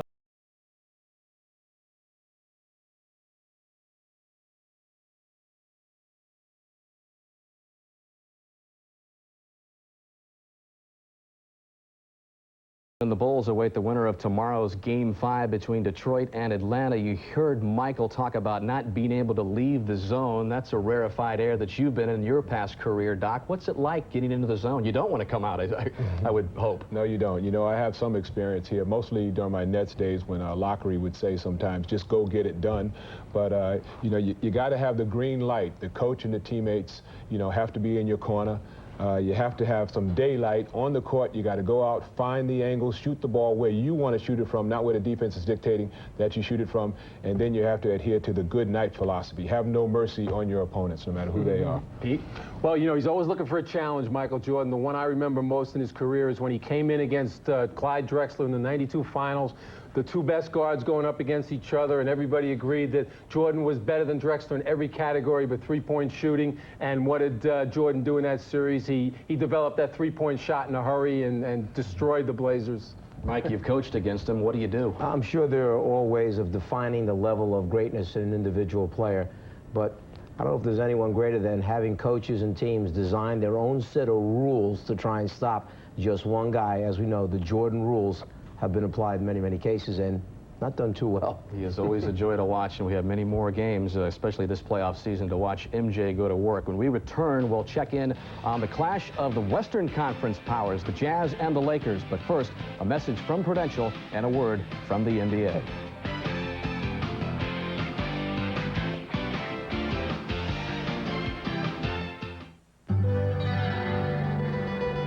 Prudential has helped protect and support families for over 120 years. With the largest capital base of any life insurance company in America, we've always been there for families, paying over 85 million claims. Today, Prudential touches 1 out of every 5 people in America. People think we have quite a history, but all we've ever really done is help insure the future. The Rock, we've been there, we'll be there. I love playing to a full house. Nothing's better than seeing 24,000 excited fans pack this place. But if we fill these seats with every abused child from last year alone, we could fill 40 arenas.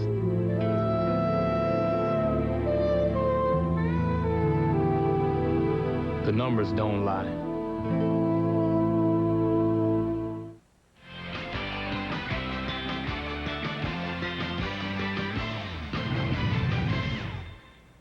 One of the marquee matchups of the conference semifinals is the Lakers and Jazz, which gets underway tomorrow in Salt Lake City. Including its 3-game sweep of the Clippers, Utah has won 22 of its last 23 games. The only loss came against the Lakers 3 weeks ago, and the guy responsible was Shaquille O'Neal.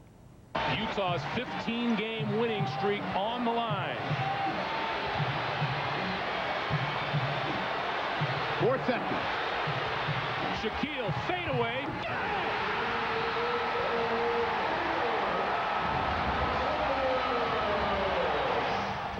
That was the only game which the Lakers won. Utah took 3 out of 4, led by the usual duo of Malone and Stockton. And with a report, we go to Ann Myers in Salt Lake. Well, I tell you, Dan, the Lakers also lost 3 out of 4 games during regular season play against Portland. But the difference in the two series is that the Portland games were close and the Utah Jazz blew out the Lakers. Now, some interesting matchups. At point guard, Nick Van Exel has been surprisingly struggling in the NBA playoffs. John Stockton for Utah dominated Van Exel during regular season play. Hopefully they're a little rusty, and we just got to come in there with the right frame of mind, good focus, and we'll be fine. They have one of the best records at home this year, and they're playing at a high level. Maybe these few days in between here, that maybe they'll kind of fall off a little bit, but you can't count on that. We've never been in this position before, where we wrapped up our series before anybody else did, so we'll have to wait and see. But the main thing is you might lose it, but you don't have a lot of time to get it back. So we're doing a lot of running, just like training camp again. So hopefully we have our rhythm and we don't be wore out before we start. Utah earned their rest by knocking off the other LA team, the Clippers, in their first playoff sweep in Jazz franchise history. They'll look to Stockton and Malone to relight the fire. As Del Harris has said, they execute better than an 18th century hangman. Dan? A grisly thought indeed, Ann. Opening game of the Lakers and Jazz is the third game of our triple header. We start at noon tomorrow with Showtime, then Game 5 of Orlando, Miami, and Game 5 of Detroit and Atlanta. Let's redirect our attention to the game you're watching, the Sonics and the Suns. Seattle with a 14-point lead. Let's begin with you, Mike. What do the Suns have to do to get back into this game with a 22-point deficit? The small ball system was set up by Danny Ainge to take advantage of certain situations. We say you live by the sword. Well, can they come back by the sword? And what we're talking about here is fast break opportunities, breaking people down, getting to the foul line, and then opening up the perimeter game to shoot threes. Well, what's happened? After averaging 32 free throws a game, in this game right now, only 4 free throw attempts at halftime for Phoenix. From the three-point line, only 4 for 12. Fast break points, only 5 for the Phoenix Suns. Now, if you're Seattle, George Karl's probably saying, hey, let's continue to make our size pay dividends. In the paint area, a 26-14 advantage in points scored. So they're making their size pay off.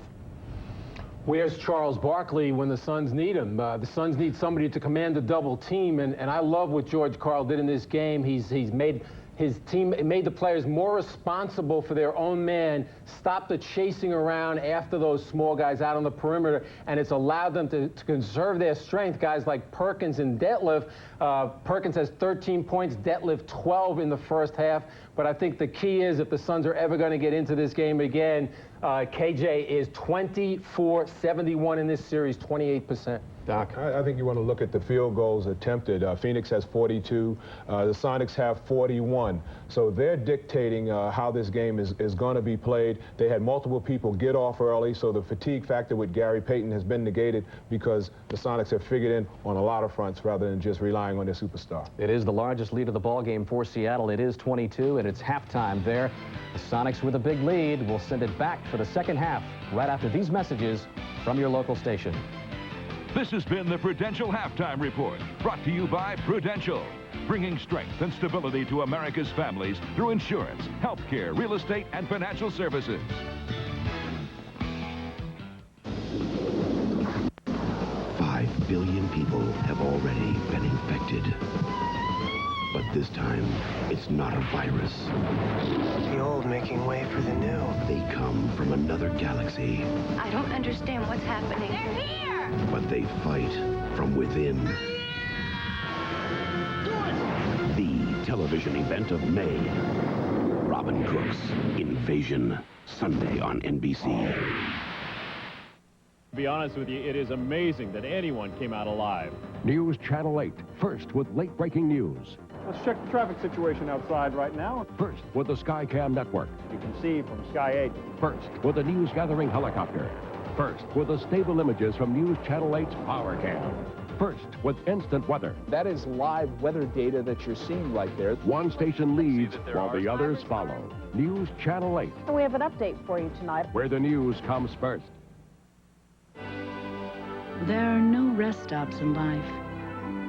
Great moments fly by 1,000,000 miles an hour. But that's okay, because with its more powerful engine, and refined suspension, new Camry owners are in for one smooth, comfortable ride.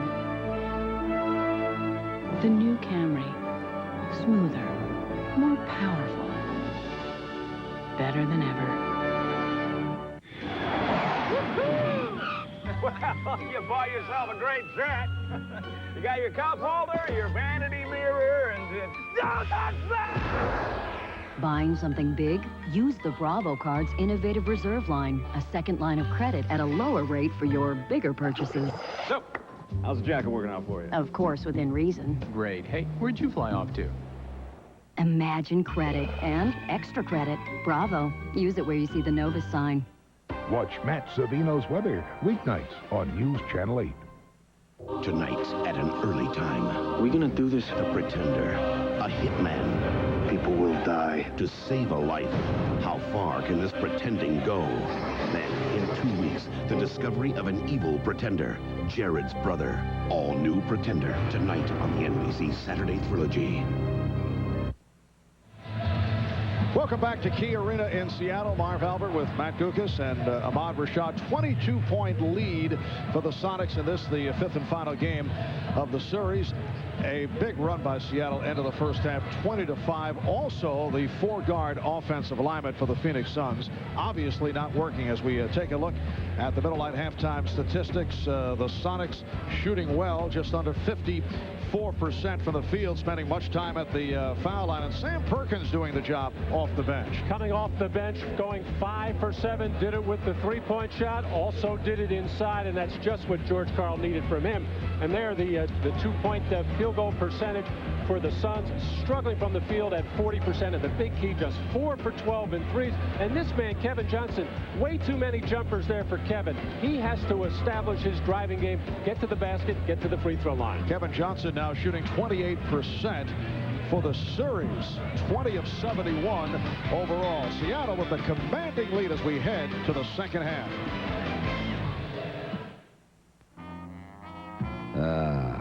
Traditional luxury cars. The slumber, the serenity, the isolation. Hey, you're not dead yet. Presenting the supercharged Bonneville, one of the world's most powerful sports sedans. Made traditional luxury, rest in peace. Luxury with attitude. The Bonneville by Pontiac. It won't print. Still won't print? Still won't print. It won't print. Jiggle the cable. I jiggled. I'll jiggle again. That's the light. That's the light? That's the light. It won't print. Won't print. Won't print. What's the problem with the printer? It won't print. Can you print? It's not the printer. It's the computers. Hadley downloaded a virus off the web. Hadley. IBM protects your network. My job is to compare products. And it's not often that I'm surprised. So when Head & Shoulders went up against the leading prescription brand, I expected the prescription to be better, but it isn't. A study proves Head & Shoulders is effective against dandruff. I found out there's a microscopic fungus associated with dandruff, and Head & Shoulders helps kill it. Helps stop flakes before they even start. Not even the expensive prescription works better. You may never see flakes again. I don't. There's a land that has the colors of the world. In the year 2000, Sydney will bring these colors together. But you can discover their warmth right now. Sydney, Australia. Ahmad Rashad back at Key Arena. I just talked to both coaches. Danny Ainge trying to get his team fired up, told his team that 20 points is not insurmountable, but they got to play tougher defense, stop giving up the easy points. Now, George Karl told his team that he's broken it down into quarters. They won the first 2 quarters. They want to try to win the third and fourth. But one thing he wanted them to be aware of, to look out for the trap. He liked the way they were passing the ball, which ended up in a lot of easy shots. They want to keep doing that. Marv? All right, thanks, Ahmad. Well, the Phoenix Suns have overcome impossible odds all season. And this series, a microcosm of the year. They fell behind by 15 points. Game 3-1. They trailed by 13 Thursday night and recovered. Although the Sonics won it in overtime, but today down by 22 as this third quarter gets underway. Perhaps a bit much to ask for, but Wesley Person opens up by hitting a three, and the Sonics now lead 63-44. Here's Payton for three. And Chapman able to run it down, and his pass broken up, deflected out by Payton. Well, there's that quick shot by the Sonics. Gary Payton, who did not shoot the ball well in the first half, just 4 for 14, but did everything else well. 5 assists, no turnovers, but the pass inside, the double team, 1 pass out and shot. That's how Phoenix can get back into this game. And the Suns opening up with the 4-guard alignment. Hot Rod Williams kept it alive. Johnson for three. Yes. Well, the Phoenix Suns have come out and hit 2 straight three-pointers. Well, they've extended their defense, picking up in the backcourt, trying to get Seattle out of any kind of rhythm. But sometimes Seattle will help you themselves with those quick shots. Here's Cummings, blocked by Person. And it will be Seattle ball with 9 on the 24. Don't bring that stuff in here against a little guard. First Person is about 6'7". Terry Cummings at 6'9". Detlef Schrempf on the back tap, kept alive. Hawkins and Payton opening up in the backcourt. Cummings, Kemp, and Schrempf on the front line. Here's Kemp. Oh, too strong, but recovered by Hawkins. And Kemp fires up a three. Kevin Johnson met by Hersey Hawkins. Johnson with Kidd, Person, and Chapman. Foul is called. Hugh Evans with the indication it's the second on Hawkins. Kevin Johnson, who struggled from the field in that first half, is 2 for 10, but good ball movement. You finally get yourself into a little bit of rhythm. Get your feet hopping a little bit as Kevin Johnson still has to get to the basket. Johnson, well, Kevin Johnson makes it an 8-0 run by the Suns. It's down to a 14-point Sonic lead. Here's the trap. Handled by the Sonics. Hawkins. And an offensive foul. Hersey Hawkins called for his third. You can tell Seattle is somewhat ready for this trap, getting the ball into the middle, but then keep Hersey Hawkins with his head down, not seeing anybody in front of him, not seeing the defender, as the Phoenix Suns step in and get the charge. And the enthusiastic greeting by the Suns bench as the timeout is called by George Karl. Can the magical comeback continue? Orlando and Miami lead off a big triple-header Sunday. You all wear Zoom Air. You know how responsive it is. How do you feel about wearing shoes that make you even faster? Gary, conflicting emotions? Well, I keep telling myself I'm doing it for the team. They need me to be explosive. But sometimes that's not even enough. The hardest part is putting them on. When I'm lacing them up, I always try to think of happy things. Like ice cream, or puppies, or shrimp. Gary, you are one sweet guy. Did everybody hear the puppy part? Well, not much of a crowd here today, but it should be a good game. All right, Stewart's batting 3 here. Hold my Budweiser. I'm going to go find those guys. All right, Wedman toes the rubber. Delivered. Whoa, a long drive to left field. That ball's going to carry. It's going out of here. There's one lucky fan out there, but he's got something in his hands. What's he going to do? He's got to make his move. It's over with good. Oh, that ball bounced about 20 feet off his head. Please, just let go of the beer. Let go of the beer, son. Our race commemorates Sir Whitmore's ill-fated expedition to the North Pole. He was told he would have better grip with wide snowshoes, but he insisted on thin. He learned a hard lesson. Wider is better. Presenting the new Wide Track Grand Prix Sports Sedan. Its wheels are set wide for better grip to make tracks in any weather. The spirit still calls. The new Wide Track Grand Prix by Pontiac. Wider is better. The NBA on NBC is brought to you by Brewery Fresh Budweiser, who reminds you fresh beer tastes better. By AT&T, it's all within your reach. And by the all-new Wide Track Grand Prix by Pontiac. Wider is better. did want to mention to you, it is opening day of the boating season here in Seattle, just to tie it all together for you. Is that why you brought your rod and reel on this trip? Absolutely. Okay. 63-49, the Sonics with a 14-point lead, led by 22 at the half. The lead for Kidd, Jason Kidd on a beautiful lead from Rex Chapman. And the Suns have reeled off 10 unanswered. Here's the trap again. Kemp able to handle it. They double up on Kemp. Hawkins. Payton. Shot clock at 8. Phoenix is looking for a charge, but they get the ball on the steal. Johnson trying to turn Payton around and goes to the baby hook.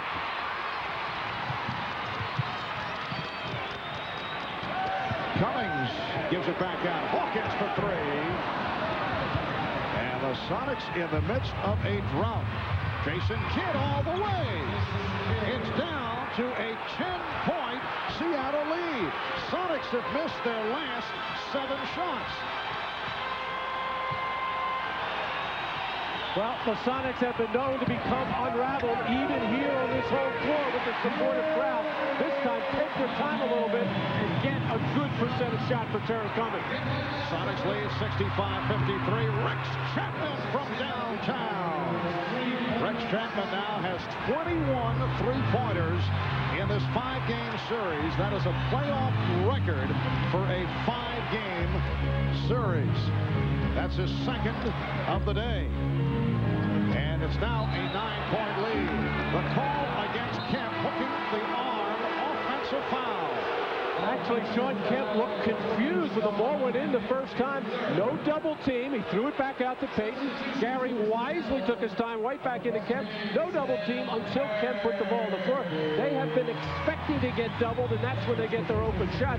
So a little change up by Phoenix, and it's working. The Suns have outscored the Sonics 15-2 here in the third. Johnson, yes, make it 17-2. And the Suns pulling off the improbable again. They are now within 7. And we have not played 4 minutes yet of this third quarter. Kemp and a foul against the Suns.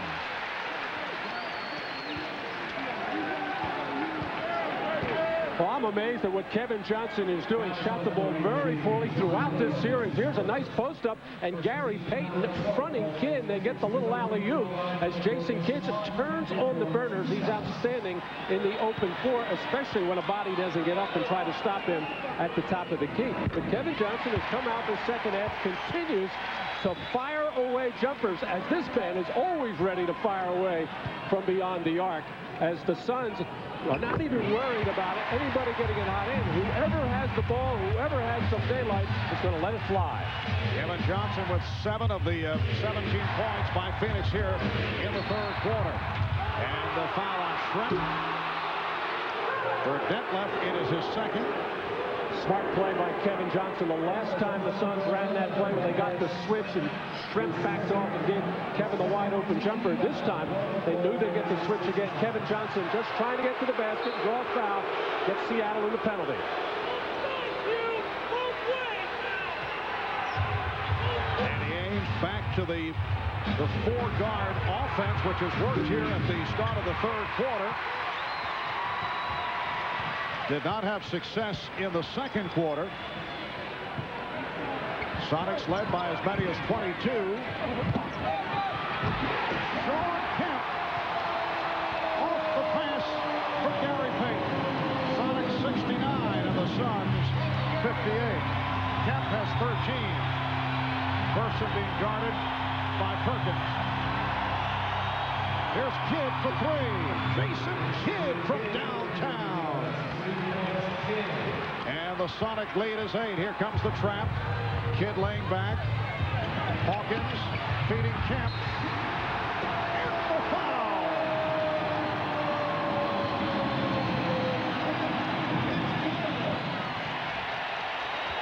Sean Kemp working underneath the basket actually brought himself and his man over as it appears that Schrempf had an opening, but it turns into an easy bucket for Seattle anyway. And then the defense of Phoenix really extended that time, trying to trap out at midcourt, and no way Jason Kidd could get back and get into the flow defensively as the Sonics handled that one well. Hot Rod Williams called for the foul, his second. Kemp with 6 of the Sonics' 8 points in this third quarter. 10-point Seattle lead, and the Suns are on fire here in the third. Again, Kidd with a three-pointer. He has 13. Sonics 71, and the Suns 64. Fifth and final game of this first-round series. The winner moves on to face the Houston Rockets. Game 1 at the Summit in Houston on Monday. Nicholas Schrempf with 14 points. Sonics lead 73-64. 6:25 remaining. In the third, Johnson with the step and the bucket. Yes, and it counts. Kevin Johnson inspiring the Suns in this third quarter.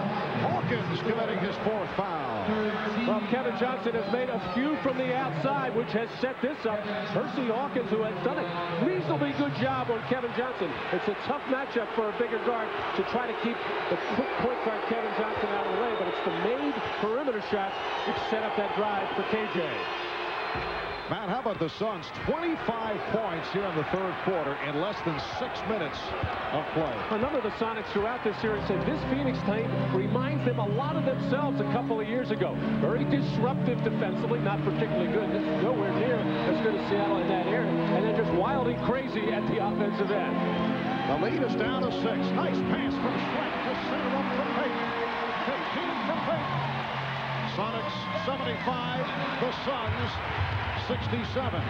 Johnson passed on the shot. Person in traffic, lost it.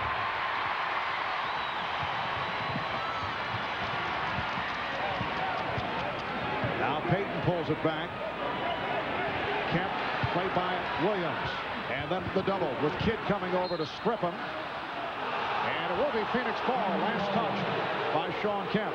Well, the big change that Phoenix made defensively to start this third quarter. Just don't come down and double team on the catch. Wait till one of those post players puts the ball on the floor, and for the most part, it's been effective. Now they clear it out for Johnson. Put the nice move on Schrempf. Sean Kemp controlling the boards. Hawkins trying to finish the break. Kidd with the block. But the Sonics able to convert. Payton now has 17.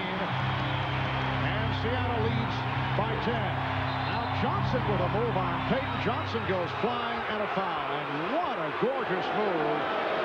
Kevin Johnson going against one of the superb defensive players in the league. First a look at the follow by Payton at the other end. It was a terrific block by Jason Kidd hustling back, but Seattle stays with it. That call was the foul was called on Gary Payton before Kevin Johnson got into the act of shooting. Just under 5 minutes remaining, third quarter. No hesitation by Chapman. Chapman on the follow, and here's Kidd. Well, he had the shot, but he passed up.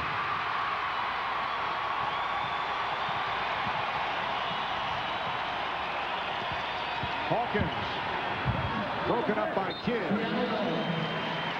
And Seattle maintains possession with 15 on the 24. Well, these kinds of games almost take on a schoolyard mentality. Both teams just winging it, having fun, going up and down the floor, but the fun has to go out of it because this is obviously a very important game to move on to the second round. Payton. And Person able to collar the rebound. Oh, Kidd saw the opening, but too strong as he tried to finish it off. The hesitation dribble by Kidd paid off, and then Hot Rod Williams fouled on the double team. Foul on Perkins, his second. Well, Jason Kidd, so clever in the open floor, actually used Sean Kemp as a screen on Hersey Hawkins, and John Hot Rod Williams in all kinds of trouble here. He was just about to throw the ball out. He had a man, Kevin Johnson, here in midcourt. I don't think it would have made it. He got bailed out on the play. 15 fouls, so the Sonics over the limit. Hot Rod is 67% free throw shooter. Now Cedric Sabanos replacing Rex Chapman. Chapman with 9 points, 3 of 8 shooting. Cedric Sabanos, incidentally, able to bounce back in game 4, 16 points in 30 minutes after being hospitalized overnight following the third game of the series because of dehydration. Sonics lead 77-68 as we approach 4 minutes remaining in the third quarter. What a pace to this third quarter.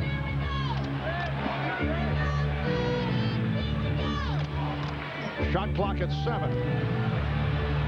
And Kemp took a hit. Sabanos came over trying to bat the ball away and made contact. Well, John Williams at about 6'11", a very good defender, a good shot blocker, although he'll block most of those shots off the ball, but playing a tough customer in Sean Kemp around the basket can handle him to some degree. But once Kemp is putting it on the floor, getting close to the basket, that's when all the help will come. Payton able to slice his way. And Johnson on the run. Goes to the pull-up and gets the friendly roll. Sonics now lead 77-70. Kevin Johnson with 12 of the Suns' 29 points in the third quarter. Jason Kidd has 10 here in the third. Kemp. Well, Sean Kemp has picked it up in this third quarter. Now 17 points along with 8 rebounds. Sonics have a 9-point advantage. Johnson for 3.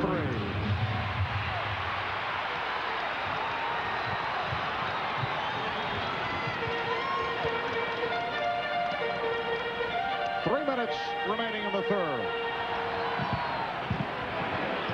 Schrempf.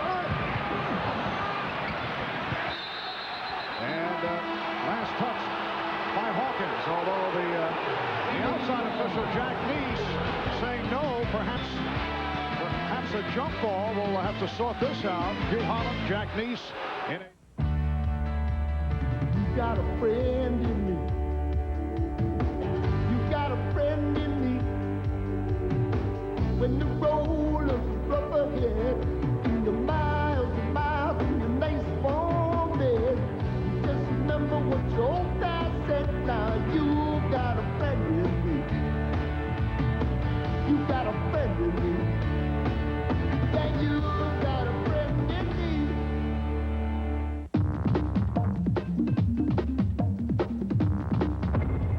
Ever think of driving an Oldsmobile?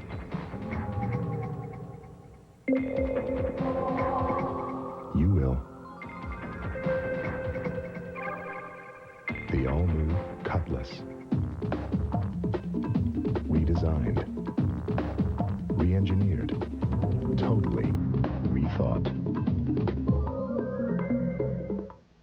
I miss the earth so much. I miss my wife.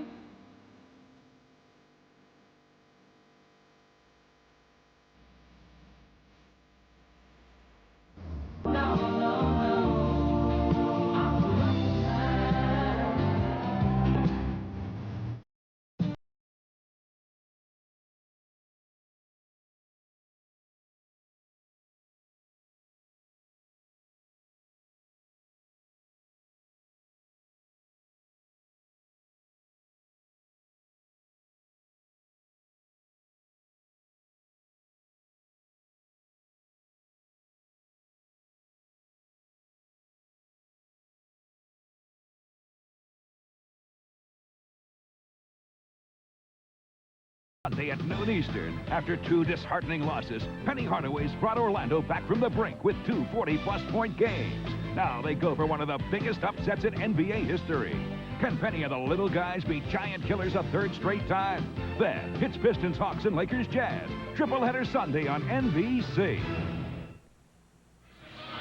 On the last play, a disputed call is Jason Kidd and Hersey Hawkins going for the loose ball. And look at the foot of Jason Kidd out of bounds as he was touching the ball, but it's going to be ruled Phoenix ball as Jason Kidd, the officials felt, threw it off of Hersey Hawkins, but he was out of bounds originally. Phoenix has outscored Seattle 29-16. In the third quarter, they have been able to get as close as 7 points. Right now, a 9-point Sonic lead. They led by 22 at the half. Kidd's pass deflected out with 14 on the 24. So the Suns have been able to come roaring back. Kevin Johnson and Jason Kidd have sparked the team in the third quarter. Suns have been roaring back throughout the season. They began at 0-13 under Fitzsimmons. They were 0-8.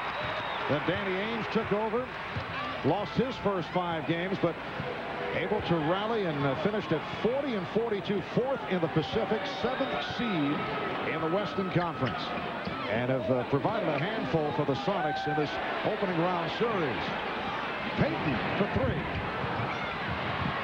Sabanos not able to handle that rebound. Payton recaptured. Kemp lost the dribble off his foot, but able to recover. Payton for 3 again. And rebounded by Person.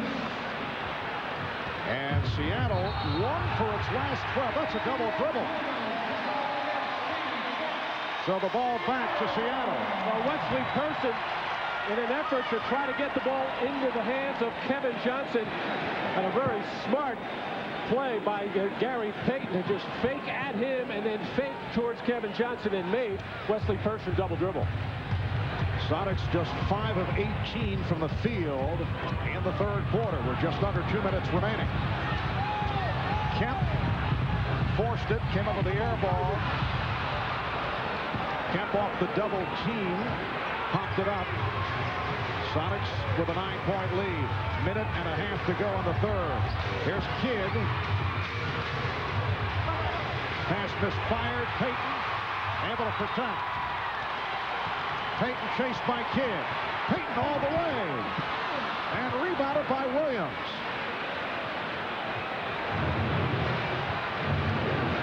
Kevin Johnson with the roll. Oh, the steal by Johnson. Took it out of the hands of Perkins. Sabanos not able to locate the shot. Person does. Yes, a 3 for Wesley Person.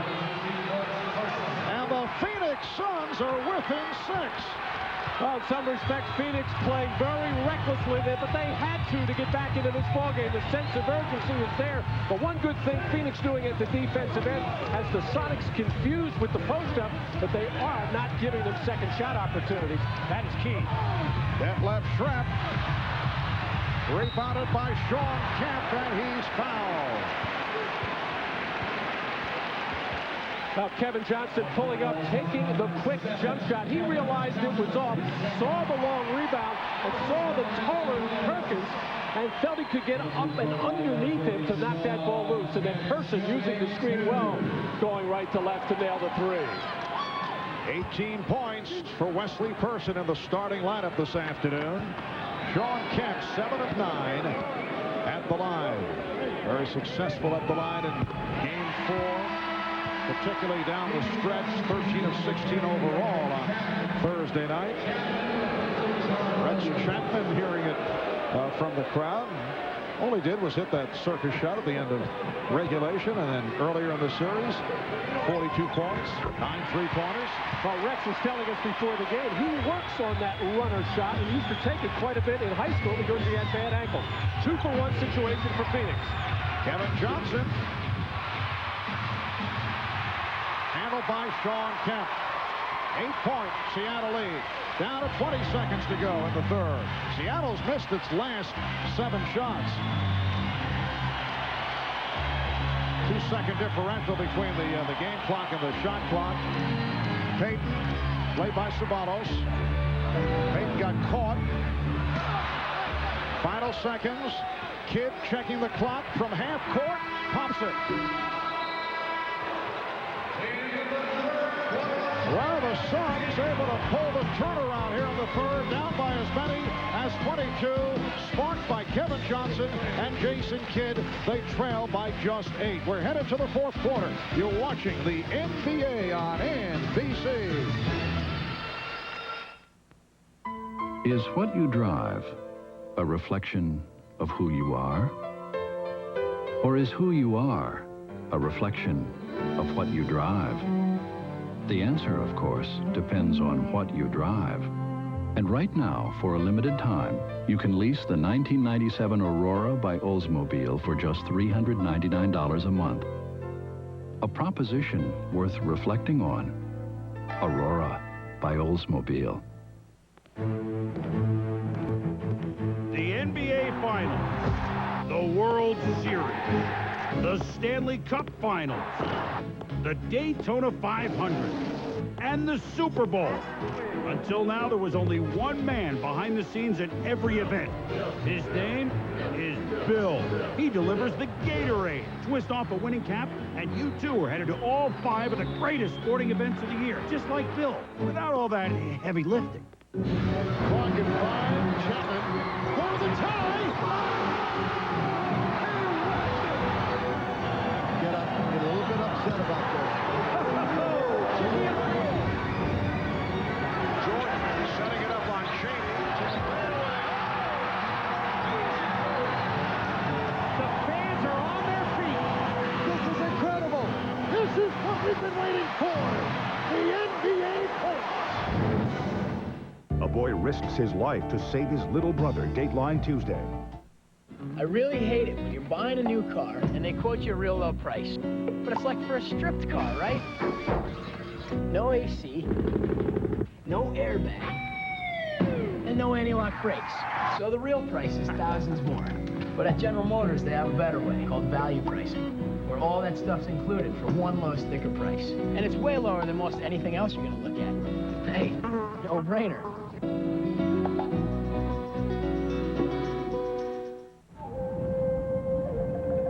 Do you have the information?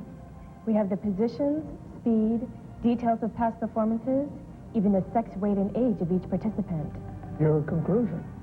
The odds for success are great. How did you acquire this valuable information? Here, Father. Ah! Who do we like in the feature race? Come on and play! Colin Coward with News Channel 8 Sports. This copyrighted telecast of the National Basketball Association may not be retransmitted, reproduced, or rebroadcast without the express written consent of the NBA. Well, it's the small ball that has everybody talking with Danny Ainge's success with the Phoenix Suns.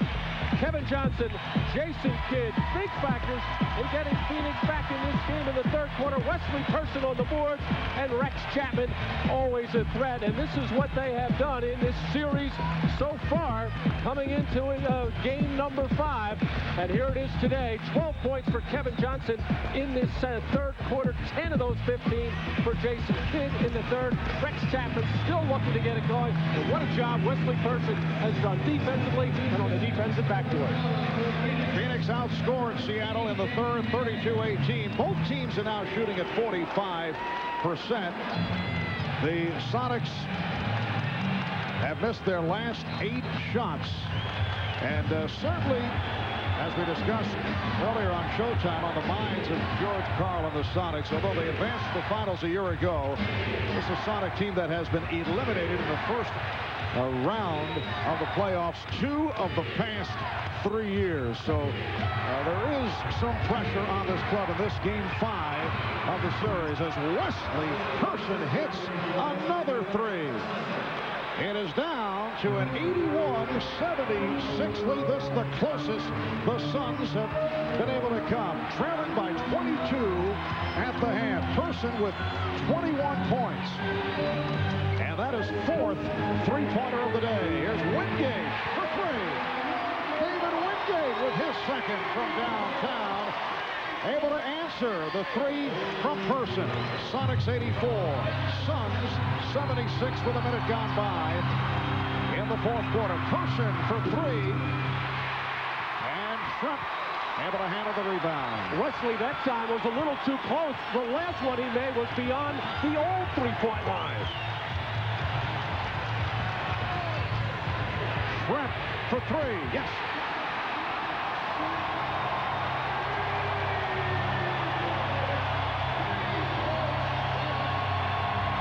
Sonics 87.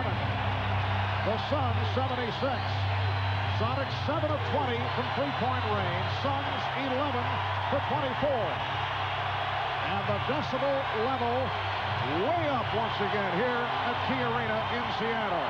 Chapman to the drive. Perkins with the rebound.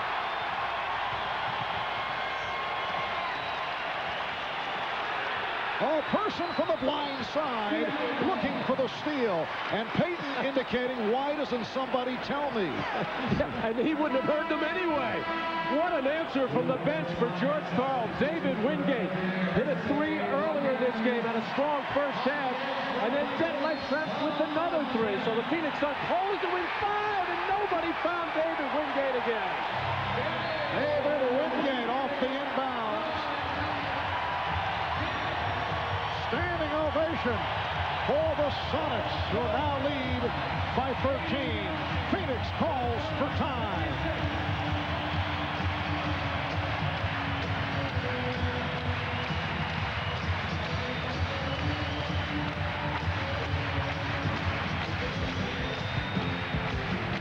Yeah, well, nobody was ready for the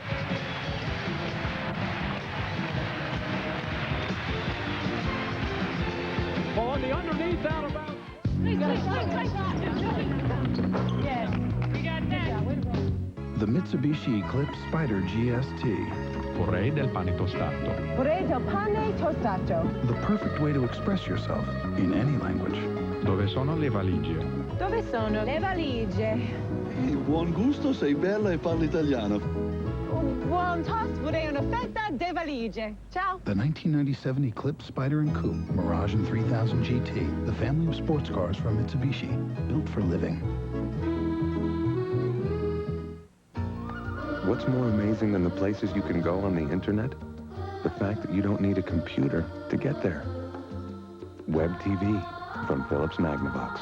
The internet now on your television at an affordable price.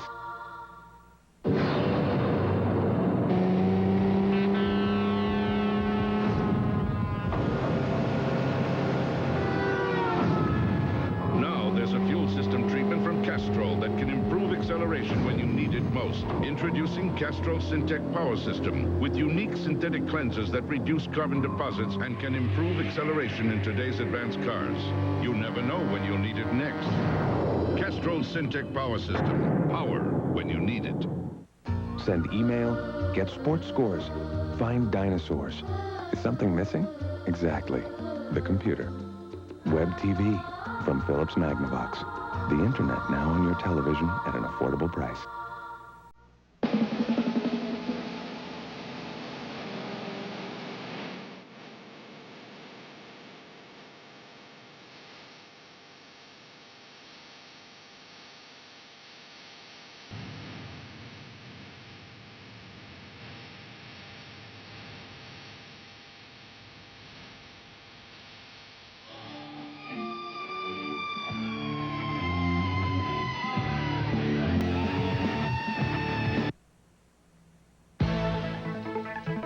Miller Genuine Draft presents a classic moment of the NBA at 50. And today we look back at a classic playoff game, Sonics and Suns, Game 7 of the 1993 Western Conference Finals. Eddie Johnson with 34 points for the Sonics, but Charles Barkley had all the answers, 44 points, a career playoff high, 24 rebounds as the Suns went on to a 123-110 victory, advancing to the NBA Finals. In recognition of this classic moment, Miller Beer will donate $1,000 to the Thurgood Marshall Scholarship Fund. Now bring on Chuck, referring to Charles Barkley and the Houston Rockets waiting in the wings for the winner here. Game 1 of the second round series at the Summit in Houston on Monday night. Sonics now lead 89-76. Able to settle down after the Phoenix rally. Nice pass. Jason Kidd for Wesley Person. And that stops the 8-0 run after Phoenix had cut the lead down to 5. 9.5 remaining in the fourth quarter, and the Sonics now have an 89-78 advantage. Marv Albert, Matt Gukas, and Ahmad Rashad from Key Arena in Seattle. Perkins looking for the mismatch. with the four-guard alignment. Here's Johnson. Kevin Johnson had the hot hand of the third, but pumping from all angles. He's now 7 for 21. Well, this is how the Suns got back into the ballgame, playing this recklessly, and they have to continue to do it. It's the only way they know how. Payton again not able to hit the three-pointer. Johnson on the run, and again goes for the shot.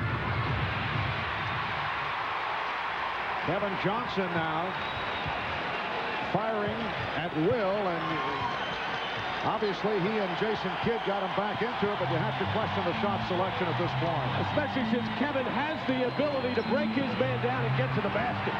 Nice play again. Wingate with the setup. Perkins with 15. David Wingate has come off the bench, getting additional playing time in the absence of the injured Nate McMillan, and Wingate has played well. Open shot for Manning for three. And last touch by Hawkins. Well, a big confusing play with the crowd going wild. You can see that the Suns with their guard down as a substitution is taking place. As Jordan Kemp walking out, he is going out there, but David Wingate is going to move up here and right to the basket as the Suns never really catch aware because the official, Hugh Hollins, handed the ball to the inbound passer, and they weren't ready for it. As a result, the Phoenix Suns got suckered on that inbounds. Big play. Wingate was able to convert. Hawkins for three. Wingate with the rebound. Seattle with the ball, up by 13 points.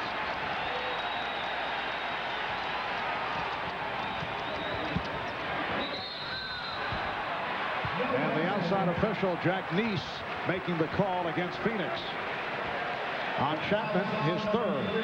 Well, one of the things George Karl was worried about coming into this ballgame was tired legs for Gary Payton, playing all 53 minutes in the overtime game 4, and has gone every minute of this one. But the Suns right now look like the tired team. As Jason Kidd, Kevin Johnson, Wesley Person, and Chapman, all the guards, have played a lot of minutes at a hectic pace.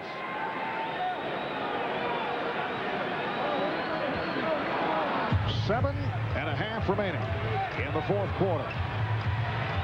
Seattle during the regular season 57-25, won the Pacific Division by 1 game over the Los Angeles Lakers. Schrempf, yes. So the Sonics lead 93-78. And Person cut off by Wingate, took the shoulder, the foul on David Wingate. That is his second. Phoenix Suns finish at 40-42 after opening up 0-13. They were 1-14 back in November. At one point, they lost 8 straight on the road, but finished strong, taking 19 of the last 23. 25 points for Person. The 19 of 23 run featured an 11-game win streak. They became the first team in NBA history to qualify for the playoffs after such a futile start. Here's Schrempf open for three.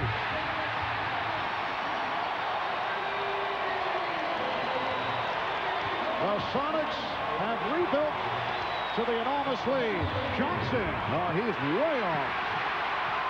Seattle by 16. Kevin Johnson has missed his last 8 shots. Well, that's a problem, Rob, when one player tries to do it all by himself. You can understand where Kevin Johnson is coming from, but he has to get to the basket and involve his teammates some. Suns are living and dying with Kevin Johnson. Meanwhile, Hersey Hawkins adds to the Seattle lead. And you have another point guard on the floor in Jason Kidd. And Johnson fouled. It's just one-on-one here with Kevin Johnson. This reminiscent of John Starks of the New York Knicks against the Houston Rockets in Game 7 several years back. Timeout called. 6:06 remaining. Fourth quarter. When Dick, creator of the Miller Lite advertising, heard Gary down at the brewery thought something was missing from the ads, he asked, Gary, what is it?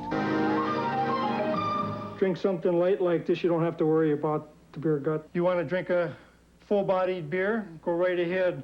you'll probably end up with something like this. The girls ain't gonna pay no attention to you or anything for the simple reason because you got a big beer gut. If you call this a beer belly, I suggest you get a new pair of glasses. This ad was approved by Dick and Gary. Thank you for your time. After conquering Earth for 30 years, it was time to comfort it. Introducing the all-new Mitsubishi Montero Sport. What are you doing? Forgot to shave. A remarkably smooth-riding sport utility vehicle. The Montero Sport. It puts a new face on SUV comfort. Not bad. Hey, you missed a spot. The 1997 Montero Sport and Montero from Mitsubishi, built for living.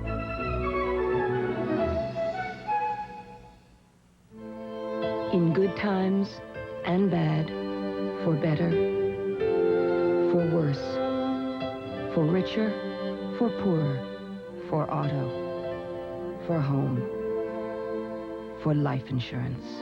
It's reassuring to know there's someone you can talk to, someone who knows life is full of surprises and can help you prepare for them. Being in good hands is the only place to be. The NBA on NBC is brought to you by the 97 Mitsubishi Montero Sport, the smooth-riding sport utility vehicle built for living. By Nike, who encourages you to participate in the lives of America's youth. And by Miller Genuine Draft, who reminds you it's time for better beer bread.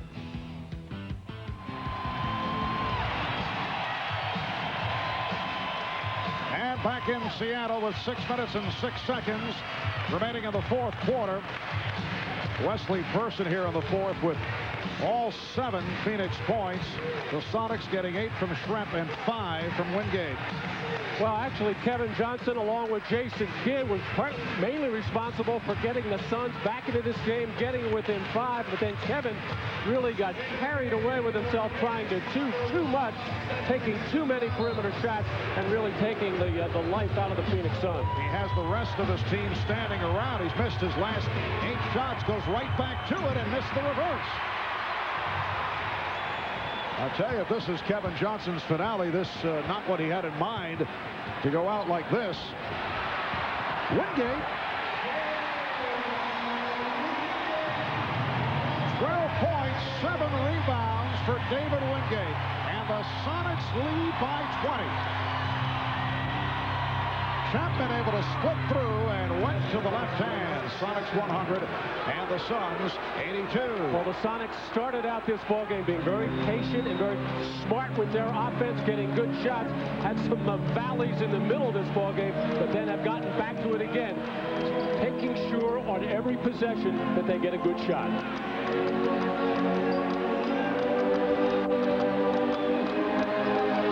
Kidd getting the hand in, nearly came up with a steal. Kemp. Kemp with 21 points, along with 10 rebounds. Just under 5 minutes to go in the fourth. Jason Kidd. A lot of one-on-one here in the fourth quarter on the part of the Phoenix Suns. This after they came roaring back. They cut it to a 5-point Seattle lead. Sonics led by 22 at the half.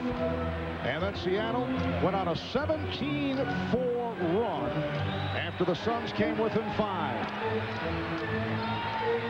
Payton for 3. Gary Payton is only 6 of 25 from the field. Here's Chapman. That was a 3-point attempt. Schrempf came up with the loose ball. And Wild end to end. And a timeout taken. Seattle calling for time.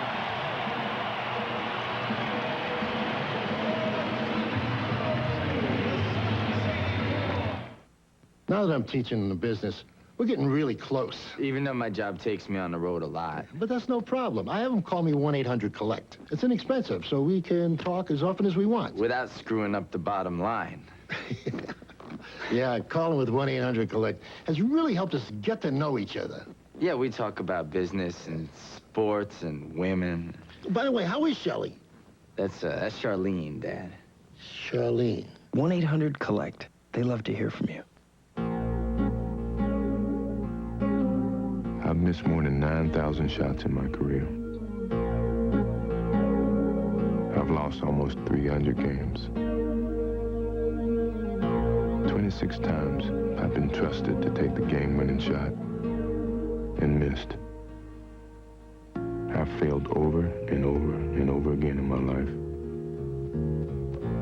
And that is why I succeed. Now, Jack, I'm still not making any promises. Oh, watch out for the... But if you pass your driver's test, the car's yours. Dad, you've been saying that since I was a baby. Let's try to parallel park now. Cool.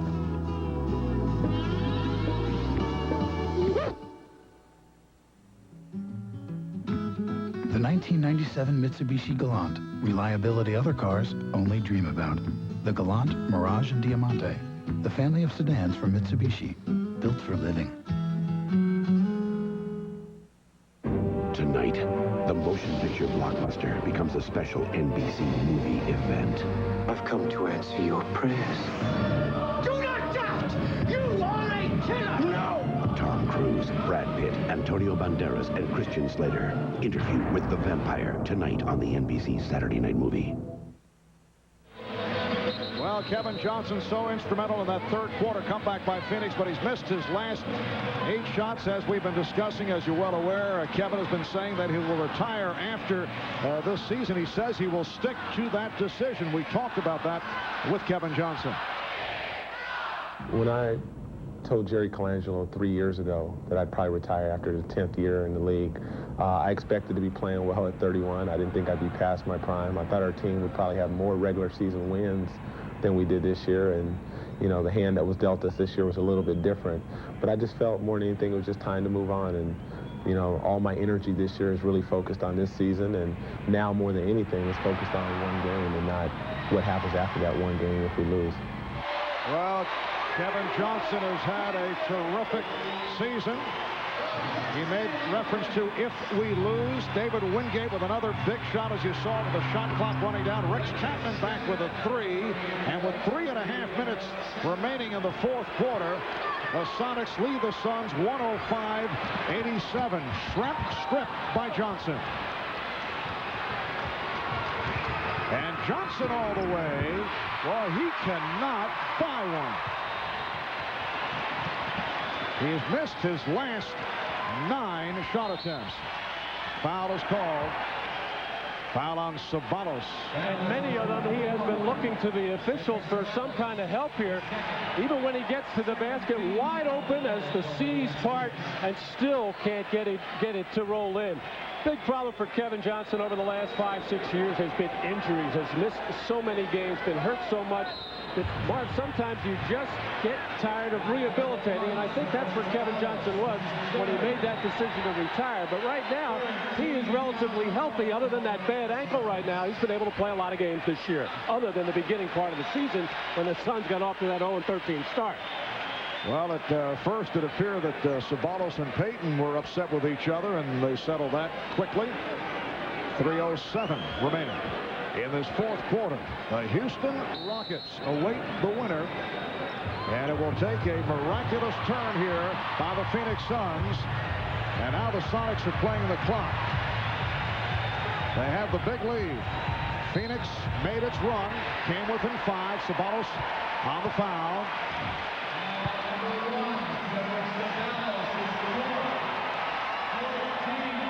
And team foul number 4 committed by Phoenix. The numbers on Kevin Johnson: 7 for 26. He has shot only 28% for the series.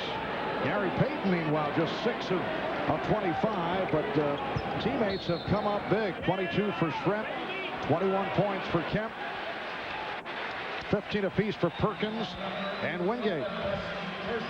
Foul on Person.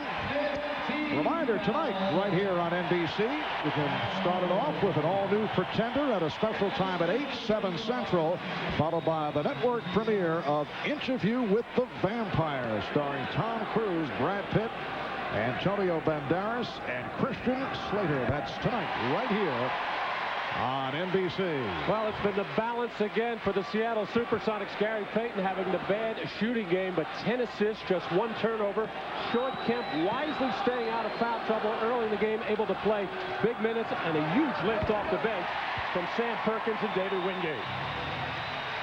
107-87, a 20-point Seattle lead. Schrempf with the steal. Hawkins able to save it. And again, they'll play the clock. Foul is called. Foul on Johnson. And it looks like it will be Seattle and Houston. As we look at the season series, the Rockets won 3 of 4 last year on the way to the championship finals against the Chicago Bulls. Seattle crushed the Rockets in 4 straight and extended their winning streak against Houston to 13 games, the run that began back in April of '93 and that ended in the opener of this season. And the reason they were so successful that they were able to double team Hakeem Olajuwon so quickly and then rotate out to the shooters where Houston never got it going. The Rockets, as Chapman goes in there for the dunk. The thing that's different this year, Marv, is the different element Charles Barkley brings to the Houston Rockets. Not so much with the three-point shooting when the ball comes out of Olajuwon's hand, but Charles can break the defense down, and that's where the Sonics will have their hands full. And Hakeem Olajuwon is also confident if they double-team him. As you mentioned, they were very successful with that last season. He feels it's a better club, not only with Barkley, but Mario Elie has been so potent, and the rookie point guard, Matt Maloney, has had a terrific playoff series. Maloney is at 57%.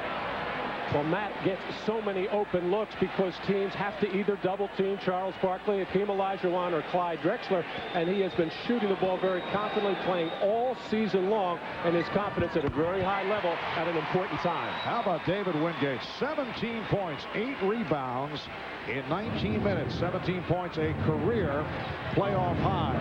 Here's Kidd. And the foul. Sonics lead 109-89 with 2:16 remaining in the game. And looking ahead for the Phoenix Suns, Danny Ainge doing a terrific job taking over from Cotton Fitzsimmons, although he must have been wondering what the heck is going on after the Suns lost their first 5 games and went 0-13, and as we mentioned, 1-14, but they finished very strong, taking 19 of the last 23, made this series intriguing, taking the Sonics into a 5th and final game. And you know that Jerry Colangelo and Danny Ainge will be looking to make some moves to continue to rebuild this Phoenix franchise. Well, I'm sure they love this style of play. It's fun to play it. It's very entertaining to watch it. These kinds of games will happen, however. But Danny Ainge was very clear yesterday as Jason Kidd knocked down the, Kevin Johnson knocked down the jump shot. Danny Ainge said the reason that the Suns got off to the bad start is quite evident. No John Hot Rod Williams early and no Kevin Johnson. Just under 2 minutes remaining in the 4th quarter. The celebration has begun here in Seattle. Payton. So Payton with 19 and a timeout called by the Suns. Standing ovation for the Sonics, who will move on to the 2nd round.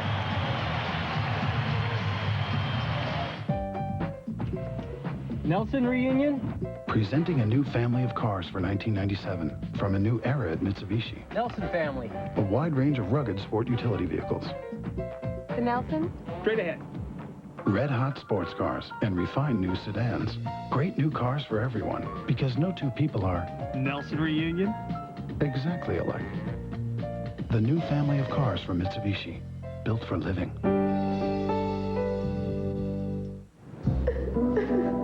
Think he's going to show? He's not here, and he's not going to be here.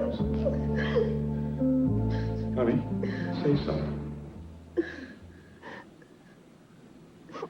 This is diet? How could diet taste this good?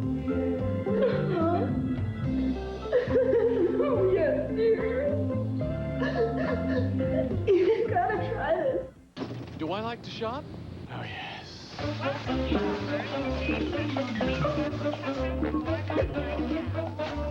you doing? Franks and beans? Aisle 5. Beans and Franks? Aisle 7. Hi. Hi. Fat free. Nothing but carb. Check this out. You're our 1 millionth shopper. Even at the supermarket, you can do more with the American Express card. I love this card. Sunday at noon Eastern. After 2 disheartening losses, Penny Hardaway's brought Orlando back from the brink with 2 40-plus point games. Now they go for one of the biggest upsets in NBA history. Can Penny and the little guys be giant killers a third straight time? Then it's Pistons, Hawks, and Lakers Jazz. Tripleheader Sunday on NBC.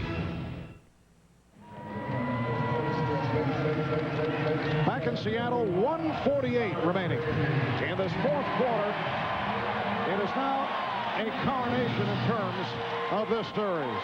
The Sonics with a 113-91 lead on the Suns, and George Karl has emptied his bench.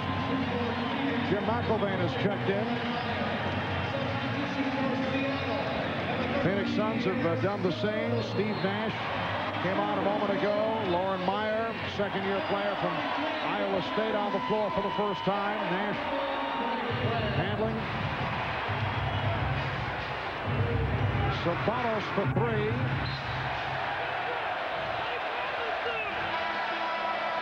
Well, Gary Payton finally gets his rest finally taken out. Kevin Johnson may have concluded his NBA career. Kevin Johnson finishes up 20 points, just 10 of 26 from the field. This is Eric Snow, the second-year man from Michigan State, going against the rookie Nash.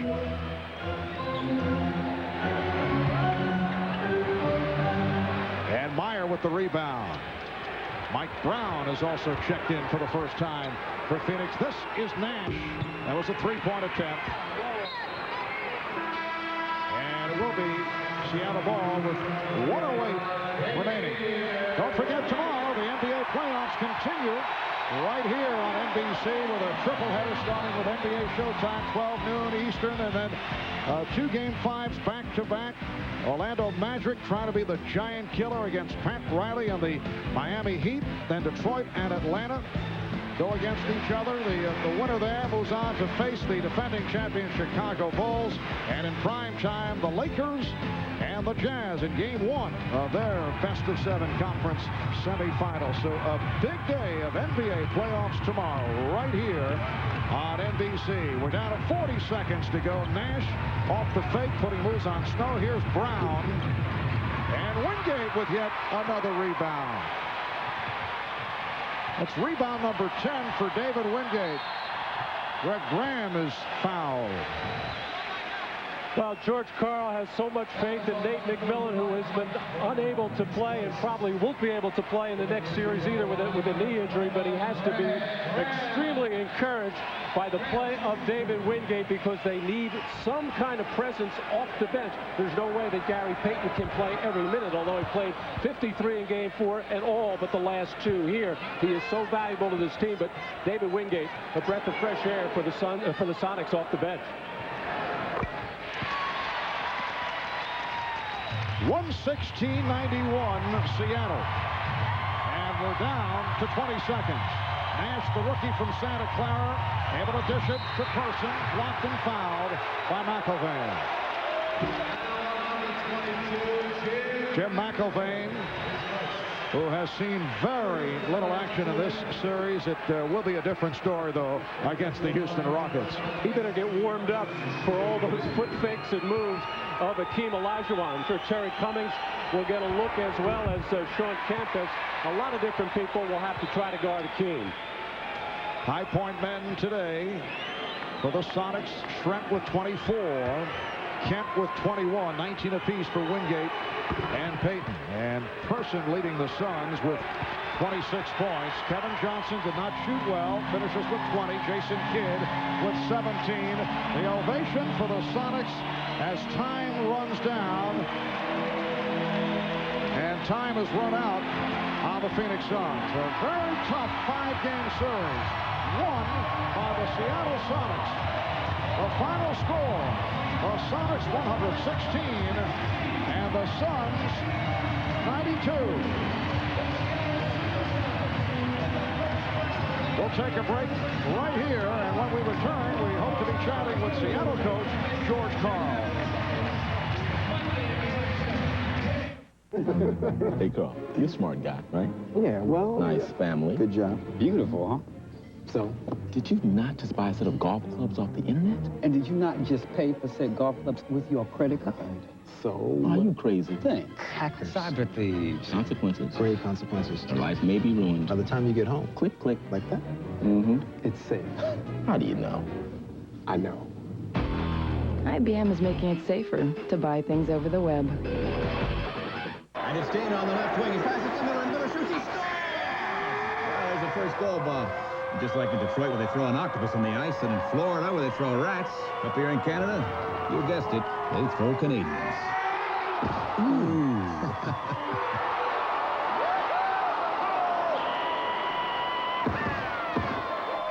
Not going anywhere for a while? Grab a Snickers. Hey, Chucky!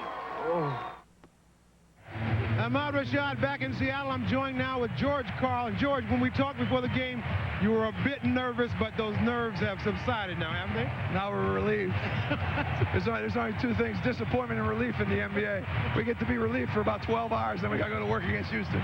All the turbulence that you've gone through this season, that stopped now and you're moving forward trying to win a championship? I think mentally we have gained something from this series. I'm not sure Houston gained anything from their series. But I think mentally we're tougher. We know how we have to play. Now, physically, if we can rebound a little bit and get healthier, I think we'll be fine. All right, congratulations and good luck to you. All right, back to you, Marv. All right, thanks, Ahmad. George Karl with the normal coach's playoff-type voice. You can hear the laryngitis George has been doing, a little screaming. George Karl and the Sonics advance to the second round to face the Houston Rockets. Again, the final, Seattle 116, Phoenix 92 as the Sonics take this fifth and final game of the series. Tonight here on NBC, an all-new Pretender at a special time of 8/7 Central. Then Brad Pitt, Antonio Banderas, and Christian Slater star in the network premiere of Interview with the Vampire. For Matt Kukas and Ahmad Rashad, I'm Marv Albert from Seattle. This has been the NBA on NBC. The NBC